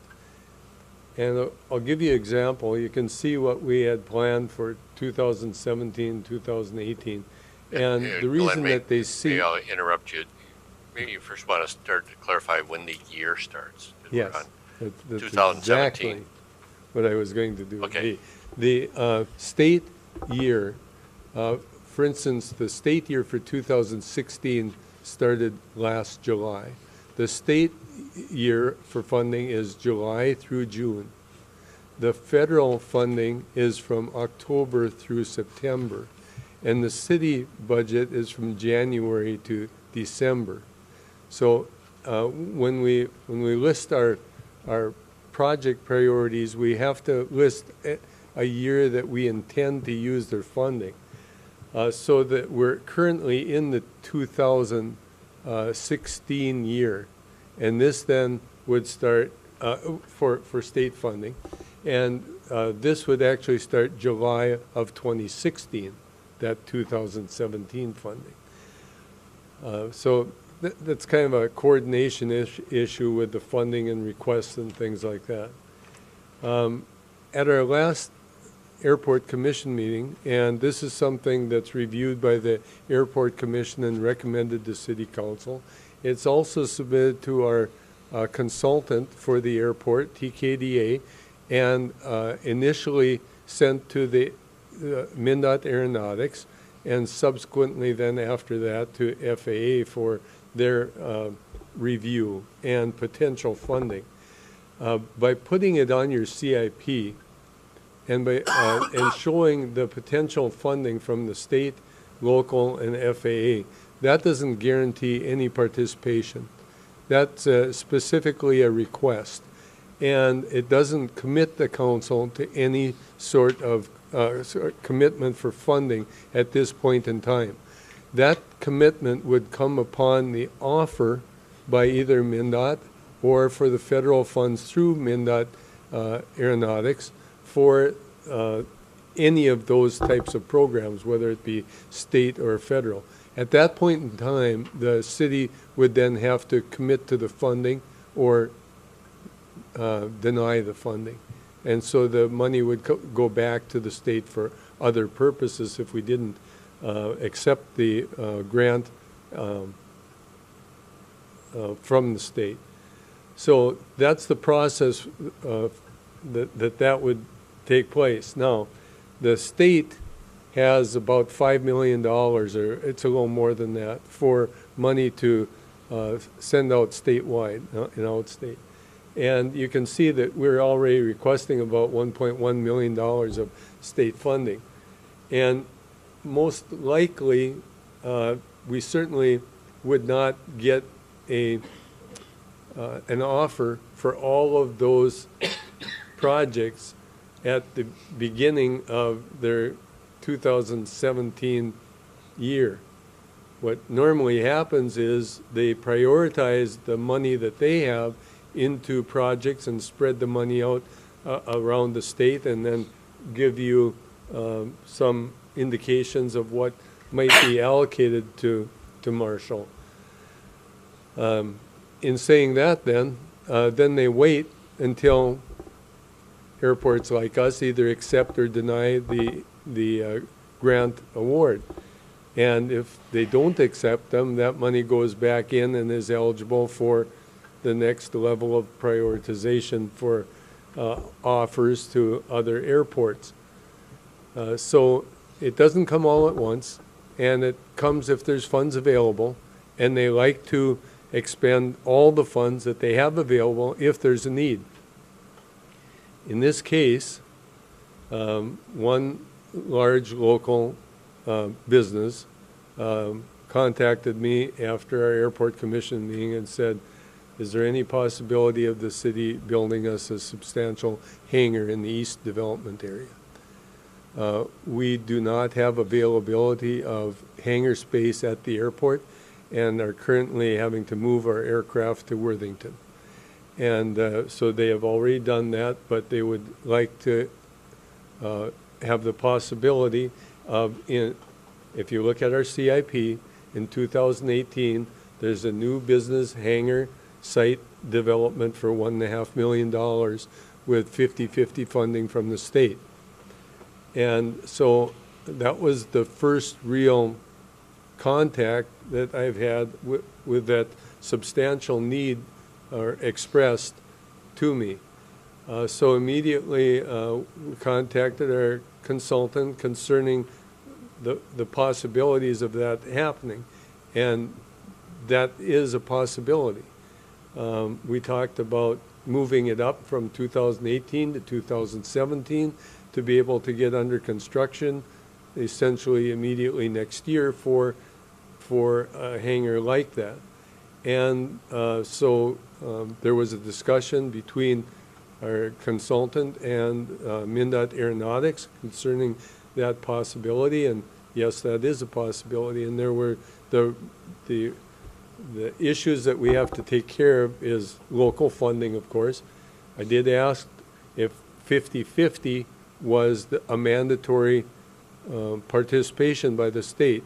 The answer was no, it's as available from the state. And recently that funding has been as high as 80-20 from state funding, and as high as 90% from the feds and 5% from the state and 5% locally. It would not be really available at this point in time for any federal funding. So, so there's a possibility of the availability of an increased state funding if, in fact, funds were available. In saying that, when you move that project up to 2017, if you do, there would most probably be a push of some of those projects down to the next year. So you wouldn't necessarily add $750,000 of state funding into the already $1.1 million of requested state funding. There would most likely have to be a push down of some of those other projects. But absolutely, what could be better than development like that with a local business entity being able to occupy a new hangar at the airport. That hangar, of course, would be one of the large hangars, 100 by 150 or 100 by 100, that would accommodate at least 3 current aircraft by the company and the possibility of adding more or exchanging other aircraft. There are some requirements, of course, of of utilizing state funds for local business opportunities.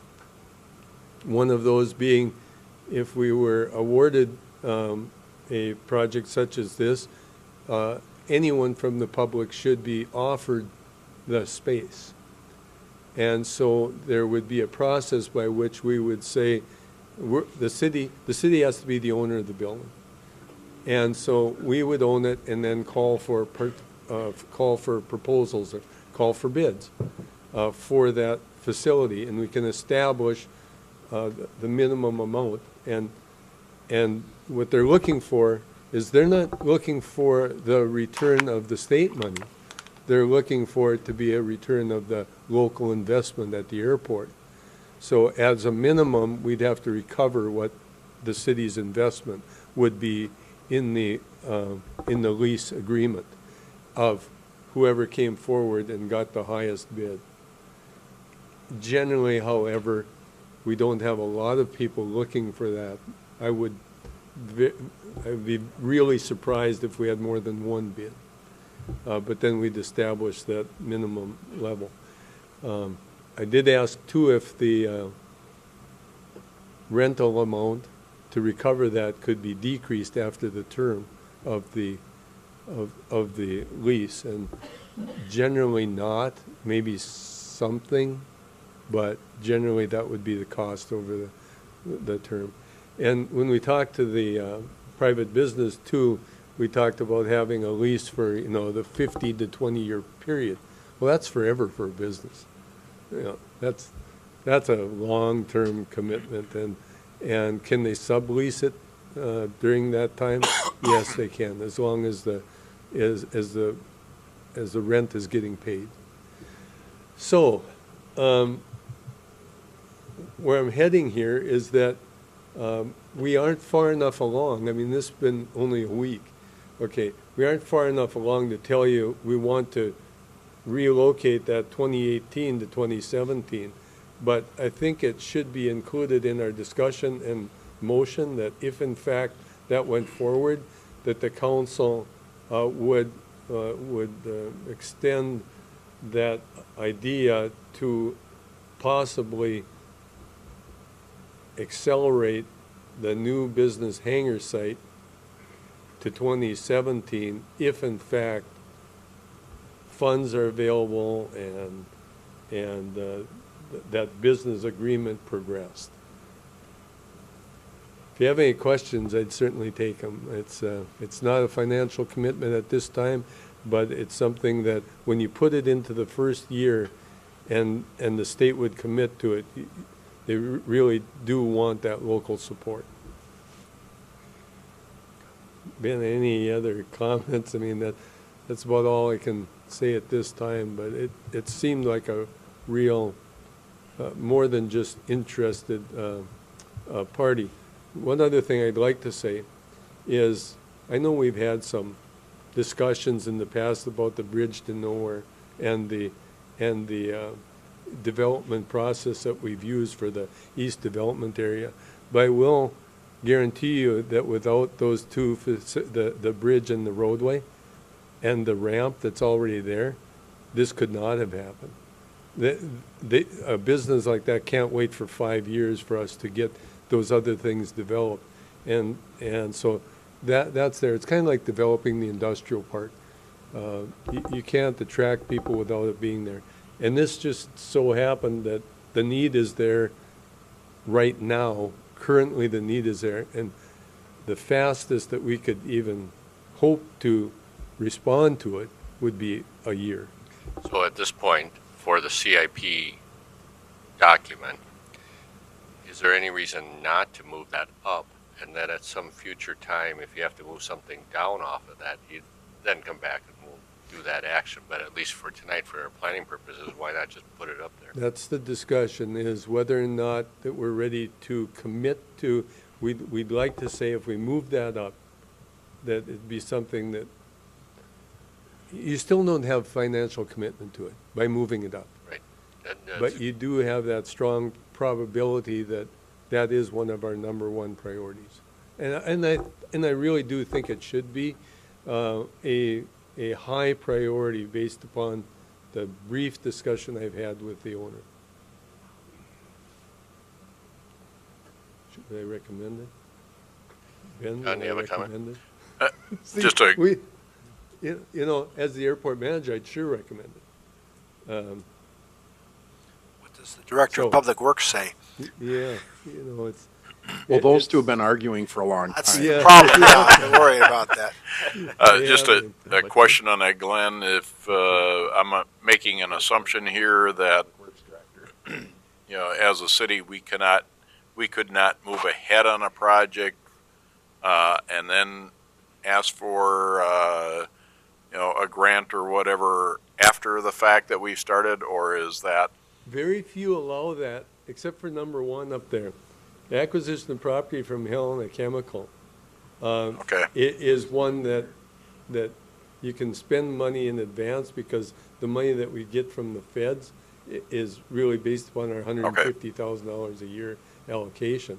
You can see there the state is included in that participation at this time as well. So that process too, I'm not convinced if we have a final timeline of that one.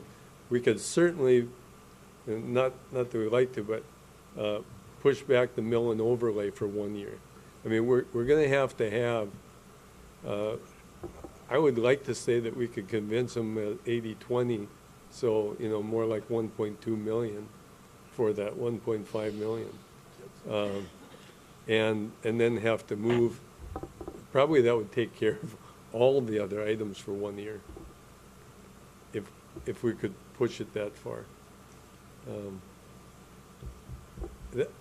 That actually, to me, you know, the new business hangar site and working with the local business would be a number one priority for me.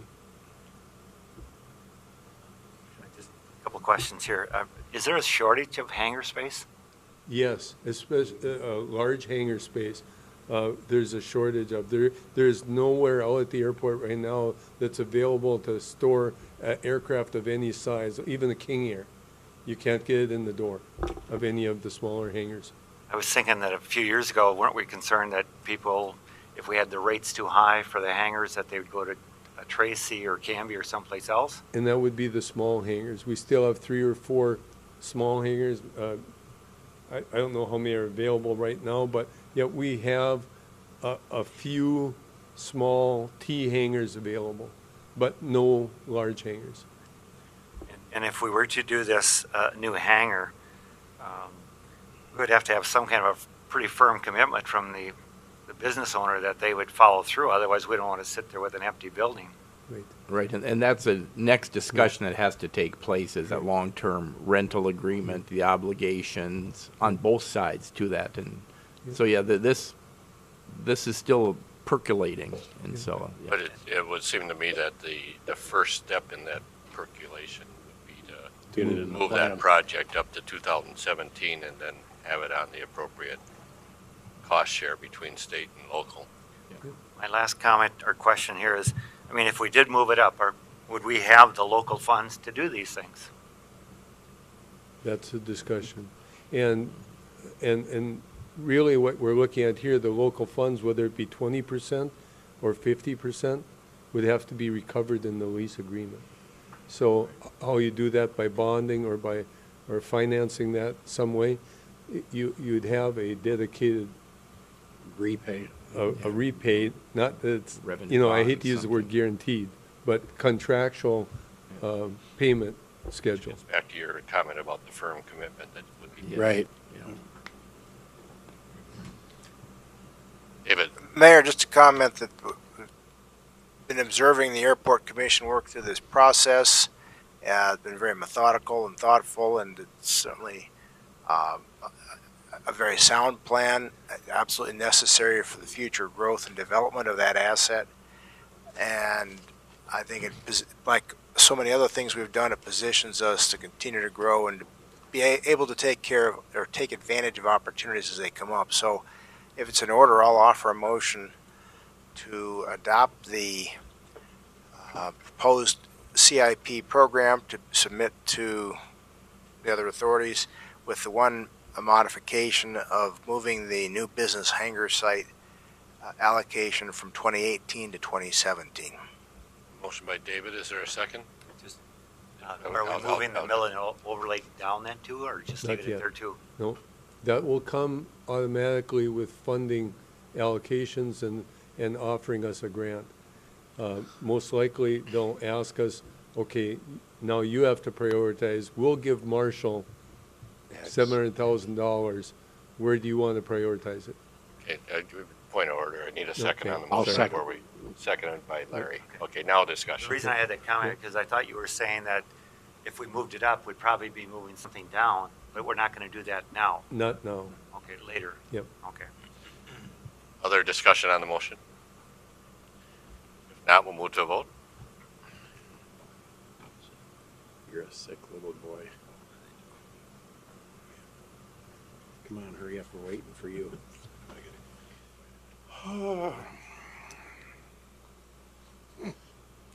No pressure, bud. I get there, just hang on. Are you there yet? What? There he is. Welcome back. That motion passes. With- Agenda item number 19. With effort. Thank you, Glenn. Agenda item number 19 is Project Z28, the North Fifth Street Pleasant Avenue reconstruction project. We have a resolution that would amend the assessment. Glenn? Thank you, Mayor and Council. This was an error in the calculation for a property owner that should not have been assessed for a driveway. It was the driveway to the alley instead of the driveway to her garage. So we would recommend approval. But make a motion to move the resolution. Second. Motion by John, seconded by Craig. Discussion? We'll move to a vote.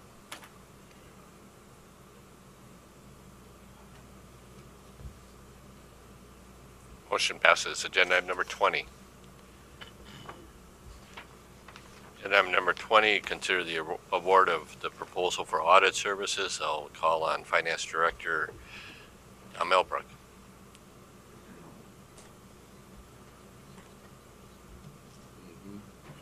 Honorable Mayor, council members, the city is in receipt of 5 proposals for auditing services for the city of Marshall. It's for the years 2015 through 2018. In your package, you have a summary of the different costs that they would charge for their services, identified by each one of the different accounting firms. This afternoon, the Ways and Means Committee did meet and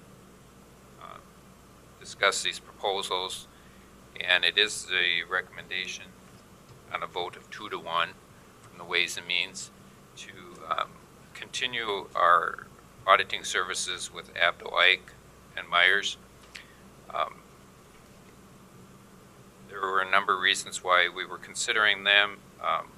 They have been our auditors in the past 8 years.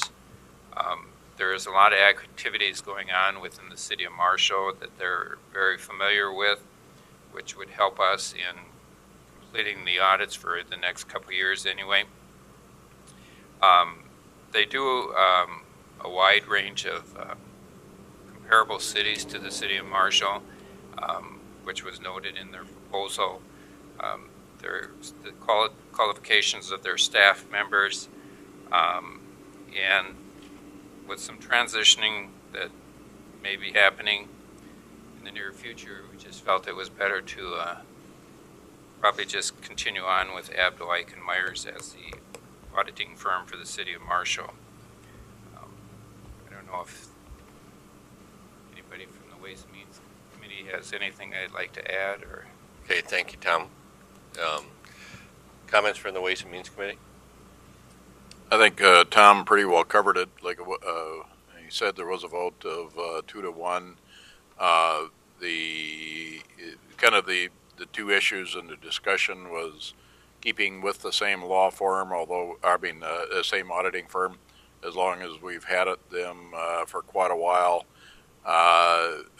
Primarily, it was felt that with the the transitions and with the study that they just recently completed, that it would be beneficial to keep them on for a little longer, although the rotation of auditing services is, I think by at least majority of the committee is considered, thinks that's a good idea. It's just also majority think is probably not right at this time with the transitioning and some of the things going on. So I think we had good proposals from very good companies and very good range of cities that they've audited. So we do have an opportunity to learn at some point from them. But at this point, it is a recommendation to stay with Abdo, Ike, and Myers as auditing firm. Other comments, discussion? There's been a movement in various countries to go to mandatory rotation of auditors. In Europe, a number of countries are going to a 10-year period where after 10 years they have to rotate and bring in new auditors. There is that trend out there, and I think the concern and the reason for the mandatory rotation is by bringing new auditors in, you end up with hopefully more independence. Sometimes if you have the same auditors for a number of years, a close relationship develops between the staff and the auditors, and you want to make sure that you always maintain that independence between the auditors and your staff. The firm that had the low bid has a good reputation. They do high quality work. I think if you look at the materials, they have a number of large cities that are their clients. New Brighton, Eagan, Shakopee, Fergus Falls, and so forth. And if we went with the low bid, we could save the taxpayers $12,675. And I think all of these, the top three firms are all reputable, and they would all do a fine job. And I like the idea of going with the low bid. I like the idea of rotating auditors every now and then. And I would be in favor of going with the low bid, which is the CPA firm from St. Cloud. One of the things that they noticed in Europe, that they did a study, and in the study they found that where they had the rotation of audit firms, that in a number of cases the audit fees seemed to drop between 20 and 40%. And what that means is that the greater competition, the lower the fees will be. And so I believe in competition. Like I said, I think all three of the top firms would deliver high quality services to us. And I'm in favor of saving $12,675 for the taxpayers. So my recommendation would be to go with the low bid. Okay. And thank you, Glenn. Other discussion or input? Can I just respond on the rotation? Sure. In my years that I've been here, 36 years, we have used 5 different accounting firms over that period of time. We started out with the local Gold Carlson and Meinhardt, now Dane Coyle. Hoffman and Brobst have done the city audit. We had Larson Allen Wisher, which is now Clifton Larson Allen. We've used Kern, DeWinter, Beery, which is now Bergen, KDV, and the last few years we've used Abdo and Ike. So just so you understand, we have done some of that in the past, but I do agree with Glenn that it is something to consider, but I feel right now probably isn't the right time to do it. And I do think it's more work for you as a staff and more difficult when there is a change of auditors all the time. You have to get used to them and they have to get used to you. And there are a number of benefits with staying with the current firm. But one of those firms that you mentioned, we had that firm for 1 year. I didn't mention that one. Right. And that was because there was issues. Right. And certainly I'm not advocating changing year to year. And this would be a 4-year contract, and we have been with the current auditors for 8 years. And I do think there are arguments on both sides as far as the right way to go here. So, Mr. Mayor. And- Mr. Mayor, members of City Council, I just want to emphasize that although we say it's a comprehensive of all these things at the recommendation, I think the price is close enough that the number one determining factor in my mind that I say I'm extremely concerned if we don't stay with them is that our institutional knowledge, the finance director does so much work with us that he knows things that our other staff that we have is not capable of. So the auditing firm, I think, will help us transition the institutional knowledge forward and help transition for those new people, maybe even a little bit more than maybe the auditor would typically do. I'm concerned about what will happen in the transition without that institutional knowledge, and with the cost, I think it's valuable. And I respect Councilmember Bayer Kohler's thoughts and on that, and I know that he's indicated he understands there's other considerations. If not for that issue, I would be recommending and supportive of a transition, but I think that's the number one determining factor, even though we take it all into consideration. And I do think when we went into the process, we didn't have a preconceived idea that we were going to absolutely continue to work with them, but I think after we saw all the proposals and took into consideration what we were looking at, our concern is that there could be a lot of negatives to come before the city if we don't have that during this time period. But at the end of this 4 years, I think we'd be definitely open to it. We're comfortable with all of the firms. In fact, if we'd been working with a different auditing firm, we'd be recommending the same thing. So anyway, just wanted to add that emphasis that I strongly support the recommendation and think that if we don't do that, I've got some real concerns with transitioning. I guess my concern is this, that if we knew going into this that was what we wanted to ease into the transition and we wanted to keep this firm, why did we go through the process of putting it out for bids then? I mean, didn't you think that the bids would be somewhat competitive? And You have to. I guess number one, there probably was some requirement. Now, sometimes you can kind of indicate, well, they're a strong front runner, which I think they were in consideration of what was happening. But I think it's also an unknown. I mean, if the numbers were even more different, maybe we would have. I don't know what that breaking point is, but there could have been a breaking point.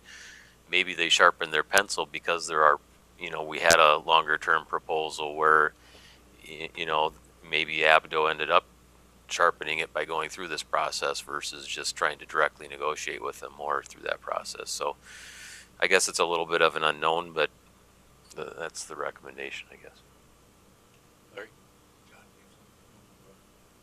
I think as we look at this period of time where the city's sitting in and where our financial department is sitting in, for the dollar difference between the bid, the low bid and the one that we're at, I think that the benefits of the city at this time outweigh the difference in the cost. So I'm going to move the recommendation. Motion by Larry, is there a second?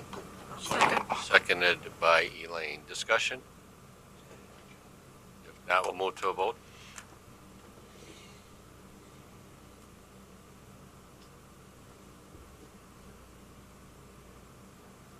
The motion does pass. Agenda item number 21 is Commission Board Liaison Reports. Actually, mine have not met since we last met, so we'll move to Craig. Thank you, Mr. Mayor. Library Board met for the day, along with a number of participants from area businessmen, residents, from the library staff, and interviewed two excellent candidates for the new library director position. We came to a unanimous agreement, and I believe the offer went out today. I haven't heard any feedback on it yet, but we offered to a lady who currently has been working in Pittsburgh, and but has some Iowa roots, so some Midwest roots, and hopefully we'll have an acceptance package put together here. But two very excellent candidates. The gentleman was from Lynchburg, Virginia, and it was pretty encouraging to see the interest and the passion about coming to work in rural Minnesota for, I think, a very quality facility, and so that was a good was a good exercise to go through yesterday. It was very informative for me, and I think it moves the library kind of ahead again another step. So I feel pretty good about, however, the participation and the discussions and the agreement yesterday, and I feel pretty good about where we are. And I wish we could have interviewed the third candidate, a lady from up on the in northeastern Minnesota, but it just didn't work out. And but we definitely had two good candidates, and I think we've offered to a very good individual. So I'm looking forward to that. And that's all I have. Okay, thank you, Craig. Larry? The only one of mine that met was the Sports Center met today at noon, and I had a family matter that I was unable to attend. Okay. And Glenn? Planning Commission meets tomorrow, and then the Public Housing Commission meets next Monday. Okay. Ways and Means did meet, and we just acted on that item. The other two have not met, but I would mention that the utilities meeting coming up next week, they're going to be acting on their budget and finalizing their budget. To build them raises in. And David? As you heard, the Airport Commission met last week to deal with the finalizing the CIP project. That's all. And Elaine? The Community Services Board met last week, and we welcomed a new board member, who was Jennifer Andrews. We interviewed her along with Carol Purrington for the CBD position. So we're very happy to have Jennifer on the committee. That's all I got. Okay, thank you, Elaine. We'll move to agenda item number 22, council member individual reports. Craig? Nothing. Larry? I have just a quick comment. On Monday, I had a lady from the community approach me, and she said that Sunday she had the opportunity to drive underneath the new bridge that was open, and she was underneath it 4 times running her daughter back and forth to some activities at school. And she saw as many as 7 kids on that bridge, or people on bikes or on foot.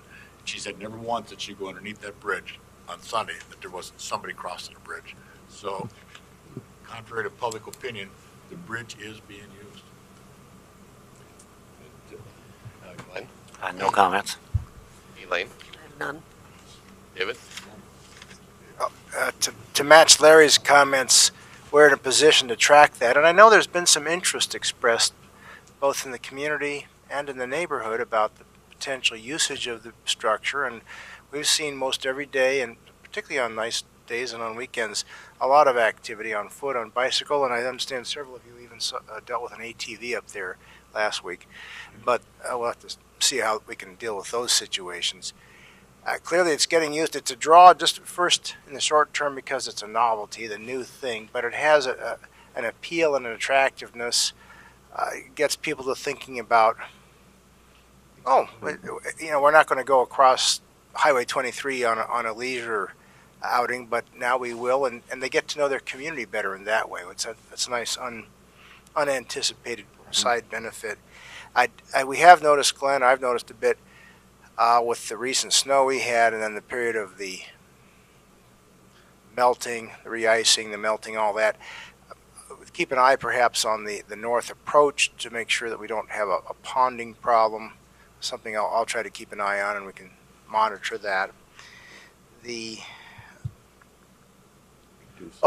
then related to that, the road work on South Saratoga Street, I've noticed, and I'll follow up with you with a little sketch, but there's a, on the pavement, the turn signal, the turning lane signal, or the turning lane marker appears to be off kilter.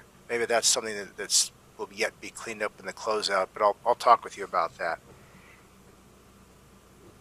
And a couple of things for Dennis and Ben I'll follow up with later. Thank you.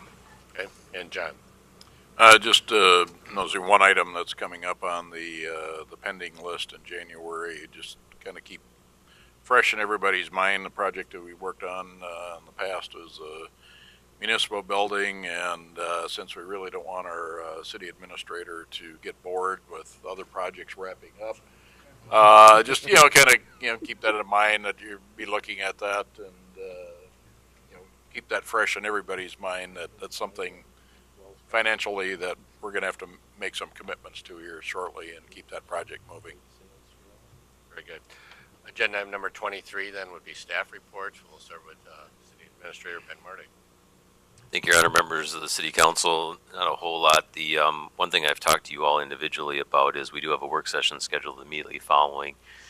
Due to a number of factors, still working through those items. So I've asked you, and I appreciate your making yourself available, but I'm looking at next Tuesday.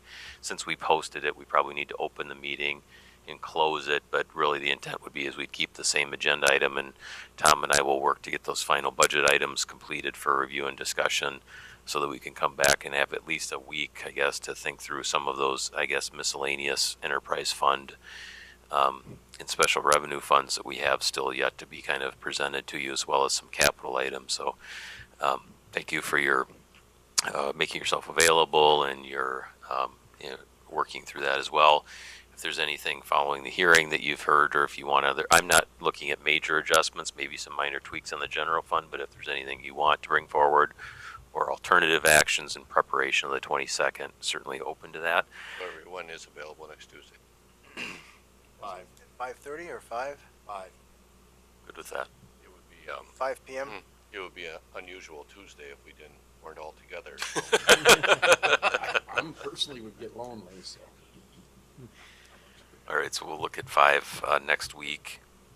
We are gearing up for the liquor store open house this Friday and Saturday, so number of activities. I'm not really, I know some people have asked, well, how's it going? It's going very well, but I'm not going to really look into the finances for a few weeks at a time. I'll probably reflect. I'm sorry about that.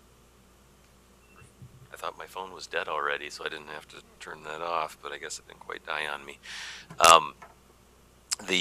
Excuse me for that. I'm going to turn this off just in case. Let's turn it up here. All right. So we'll reflect back, I would say, maybe after a full month in December and kind of take a look back on that. But things are going well. There are still little things that we're working on, but most people won't notice those. But continuing to work on enhancements with this store, and we'll be finaling out the project probably in the new year. We'll have some new things that we'll have, but we'll definitely be closing that fund in 2016. Glenn talked about the airport hangar. That ended up drawing some attention away, I guess, a little bit on last week. And not that we need to get into a lot of detail, but I'll save it for Glenn and I might add to it. But we do have an update on some Camden Trail projects that Glenn will talk about as it relates to some of the response back from the railroad and MnDOT and what we're doing, kind of recommending to do it in reaction to that.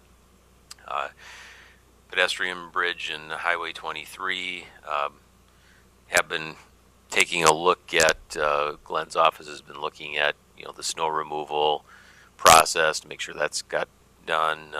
Good news is that I'm not aware that there have been any accidents. It's kind of on something that's a new design. That's probably the biggest worry, is that initial learning curve that at least the local people have to kind of get it figured out, kind of past that point, hopefully, but not to say that there couldn't be, but overall very happy with that issue, and working on probably sharing some information with the public just again about kind of the project summary now that it's up, kind of explaining the whys and some of the funding thing that we'll do a little bit after the fact with that. The corridor study, I have had some correspondence to. It's supposed to start up for the highway safety study that the city has authorized in conjunction with the Marshall Area Chamber Transportation Group. We did receive some email correspondence, and I didn't have time to look at it today, but about the contracts to be signed that have been authorized by the city to proceed ahead. So I'm expecting that Glenn will have some updates on that in the fairly near future as we look at that analysis. As you mentioned, the use of the pedestrian bridge, not that it's we'll probably wait till spring, but I do know we've had these counters that we've used on some of our other trails, and I think that's something we could do maybe in the springtime to set up some of our counters just to kind of track to see the usage of that facility. We have been working, spending quite a bit of time since the last council meeting on the construction planning for the sports center. We did have some ball field expenses that we're planning on kind of gearing up for a bond issue, and also doing extra work as it relates to some of our contingency discussions with the council. We will have our architect and construction manager here at the next meeting to kind of give some updates and to go through some of those things in greater details, to provide more information in the near future. We have had some technical problems on our software still on the updating. There was basically some security updates that were done on the server with the high school staff, and so we're working through with them and the consultants, not us directly, but through them to get those done. And they're basically saying that it will end up being a more secure site, but there were some unforeseen issues with that. Nothing really new on the Merit Center. We're working on kind of wrapping that project up and some miscellaneous things, but nothing urgent, I guess, of note with that. And that probably concludes my at least summary, unless there's any other questions. Thank you. Okay, thank you, Ben. Any questions for Ben? Now we'll go to agenda item number 24. Glenn? Thank you, Mayor and Council. An update to the Fairgrounds bike path. Sometimes no news is good news when you're talking about getting responses back from any federal or private entity. In this case, no news wasn't good news. We got some indications back from Burlington Northern that they weren't pleased with our design, even though we followed essentially the exact design that we have on the crossing up by the street department location. So the response back was, first of all, we need to do a hydraulic analysis of the channel. That came from the Corps. The second one, that wasn't too bad because we knew the construction would not really impact the design of our facility. The second one, however, was a protection system for the people on the path that would protect them from any of the activities on top of the railroad tracks. And they sent us an example of an I-beam structure extending both ways from the facility and underneath the structure a significant distance, which would necessitate the lowering of the bike path even more and providing a hard surface protection over the top of the pedestrians and bike paths. So we've discussed that a little bit, and then the DNR, as you know, the legacy grant that we have, the construction must be completed by the end of June of 2016. If in fact we had everything taken care of now with construction awarded this winter and construction starting absolutely as soon in the spring as possible, we could meet that deadline. However, with the additional design requirements by the Corps and by Burlington Northern, that's not a possibility, I'll say. And in doing so, we were required to have a engineering analysis of the retaining wall. We have a retaining wall that's about 4.5 feet tall at the most, and the design review of that is about $35,000. And we did utilize a structure that we had used elsewhere that was essentially the same height and size, but it is specific to the location. Soil borings and things should be done, even though we had soil borings 50 feet away under the original project and provided that information to the Corps as well. So it's a different scenario of what we intended. So we thought, what are the alternatives? We wanted to get together with the county engineer concerning the legacy grant, and he was out for a short period of time. So Ben and I contacted the DNR directly, and she had indicated that this would be her recommendation, that we keep the existing legacy grant in place, and we apply for a new federal grant that that is real similar to the DNR application, And if in fact we received the federal grant for doing this extension, it would allow the legacy money to stay in, not only stay in place, but be extended for 2 more years.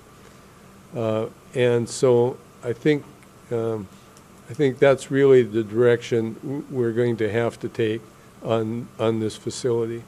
The design considerations alone are going to cost probably $100,000 more than what we intended. And you understand how short a bike trail this is, that's a real significant item. And so they're receptive to funding and the extension if in fact we're successful in our application and selection. We also had a review by MnDOT, and MnDOT also suggested that another alternative might be to take it underneath the bridge on Highway 19 as well.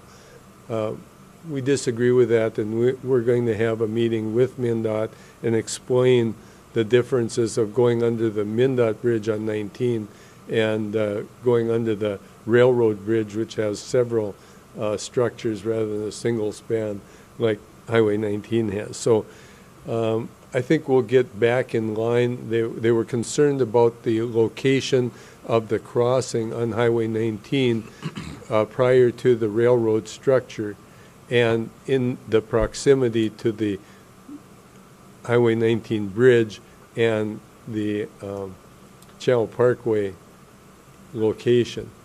I think we have at least as significant a crossing on Windstar Street and Highway 59 with a 4-lane facility at that location. So that's kind of our latest. If you have any questions or comments, I'd certainly take Well, we them. can talk in more detail, but you know that the MnDOT bridge location would be on the wrong side of Channel Parkway for what the bike trail is. It is. What we're doing is, our proposal is to come up underneath the railroad structure and then divert over to the actual connection with the existing crosswalk that exists on Highway 19. Okay, and so that's something I think that we can discuss and work out better, but the issue of the design and additional requirements by Burlington Northern and DNR will not allow us to complete a project by the end of June. So I want to say that we're still committed to doing the project. I think the DNR was too. I mean, she was very helpful in suggesting what might be done to extend the legacy grant to provide those funds that have been committed to it. She did say too that we did ask about if we now turn that money back, does that create kind of a black eye? And she paused for a little bit, and not necessarily was the answer, but we understand what that means. One of the, Mr. Mayor, members of the council, certainly that's not our goal on this, but we are exploring all of the options. And one of the things with that is, you said, there obviously have been a lot of changes with this project, and I need to sit down too, I've done it recently when I went to the county just to kind of show how this project has changed over time, because it has gone through some iterations. Where the design changed, the cost went up, our local costs went up, the county ended up giving us more dollars now into the project that they didn't use. So I need to get my hands around that a little bit just to summarize that, to even bring it back to you. But the other thing with the legacy funds is, she also explained that even if we were to, part of it we said was, what if we give it back to you and then we reapply? You thought it was a good project the last time. And she said one of the things that's changing too is that they're changing the process for approval, where right now it's kind of a staff-driven review and ranking process, and the state has created a new commission or board that's actually going to be vetting these, and the process isn't completely defined yet at this point. Might not make a lot of difference, but it might make a significant amount in how we communicate that. So I haven't had a time to sit down and look at the details. She talked kind of verbally, and the grant application is open right now, but the federal dollars that would be maximum somewhere between $150,000 to $250,000, but we didn't get a chance to see whether we'd be eligible for the higher dollar amount or not. But I'm not sure if Glenn mentioned this, but the timing of the award is in June of next year, but about 30 days before ours would expire. So she said you'll either find out that you get the funding or not on it, which would give you the extension.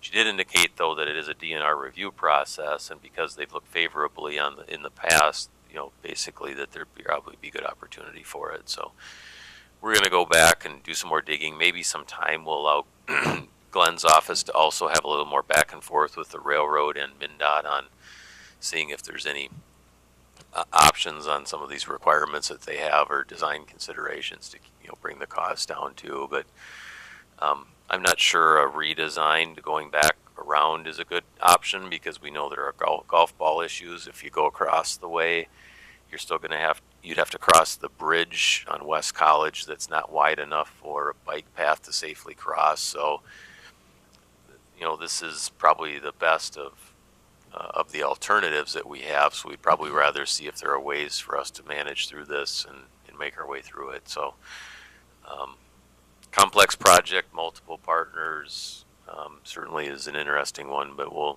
that's kind of where we're going. The deadline is in February of this year, and so we probably have more urgent items to initially deal with, but shortly after that we'll be probably bringing back to you some more discussions on this one.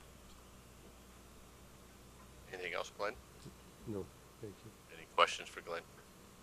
I got one quick comment, Glenn. I noticed that we had a lack of change orders tonight. Thank you. That was refreshing. I would make, Mr. Mayor, I would like to make one comment, and I haven't really talked to Glenn about this, but I know that the Main Street project, I'm not sure the council talked a lot about it, but there was obviously delays in the design, though. I think the fact that there was some parking that was lost for, the limited parking that was going on there, but my perspective is that the traffic flow with the design that our engineering department initiated with MnDOT with the center left turn lane it's a tremendously more efficient flow of traffic through that corridor. And I had some concerns initially that it would maybe result in higher traffic speeds through that area, but my perception is that's not the case. So I think that really hats off to our engineering department on that design. And although there's some areas that maybe aren't perfect, like the merging in over by the Hy-Vee as you're coming towards the city, there's not a lot of space there. But besides that, I think overall, it's a tremendous improvement to the traffic flow through Main Street. So just a side comment I'd like to make publicly. Thanks. Well said. Okay, agenda item number 25, Dennis. Thank you, Mayor and Council. Just a couple of quick updates. The an auction for the sale of the old liquor store has been scheduled. Tentatively, we're looking at Friday, February 12th of 2016. I have spoken to Dietz Auctioneering. They'll be conducting the auction, and the question did come up last week: what if there is no sale? Do we still owe a commission based upon the highest bid that day? No sale, no commission. So we can still control the process. So the Dietz Auctioneering Group will be working directly with Cal Brink and Marcia Leslie to establish or arrange for tours of the building by any interested buyers. And so you'll start seeing that advertisement out there on their list of upcoming auctions. Will be on that list. And then you probably also have noticed that there has not been much happening out on the mall redevelopment project, which was approved in mid-July. Those approvals have expired, so you will be seeing an amount of documents coming back for reapproval next month, next council meeting. So pack a lunch. Bring your next meeting. Next meeting will be a long agenda, and I heard, didn't you say the architects for the Sports Center project will be here also? So just kind of giving you a heads up, there will be quite a number of issues to be addressed. So no bringing change orders in on that same night, huh? Regardless of that. Yes. Small things, the only change things on those will be dates. Basically, it's dates. Yeah, the initial agreements, documents. Project was to be commenced by now. Yes. But the scope I think this. Pardon me. My understanding, the scope is still the same. I believe there is some Updates on the plat? updates to the plat, and there is still quite a sense of urgency that I think the developers of the hotel project and the apartment complex, I think they're further along in that process, so hopefully there'll be some positive updates with that as well. Good. So, yes, hopefully it's just updating the dates of the project. Any questions for Dennis? If not, agenda item number 26, the pending agenda items. We've already talked a bit about pending agenda items. Any other discussion about pending agenda items? Otherwise, agenda item number 27, the information items, including building permits. Agenda item number 28.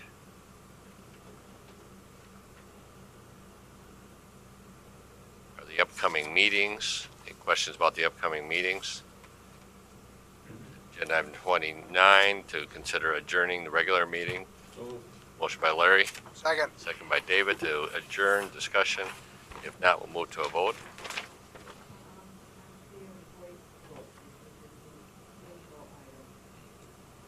All those in favor of adjourning say aye. Aye. Opposed? That passed.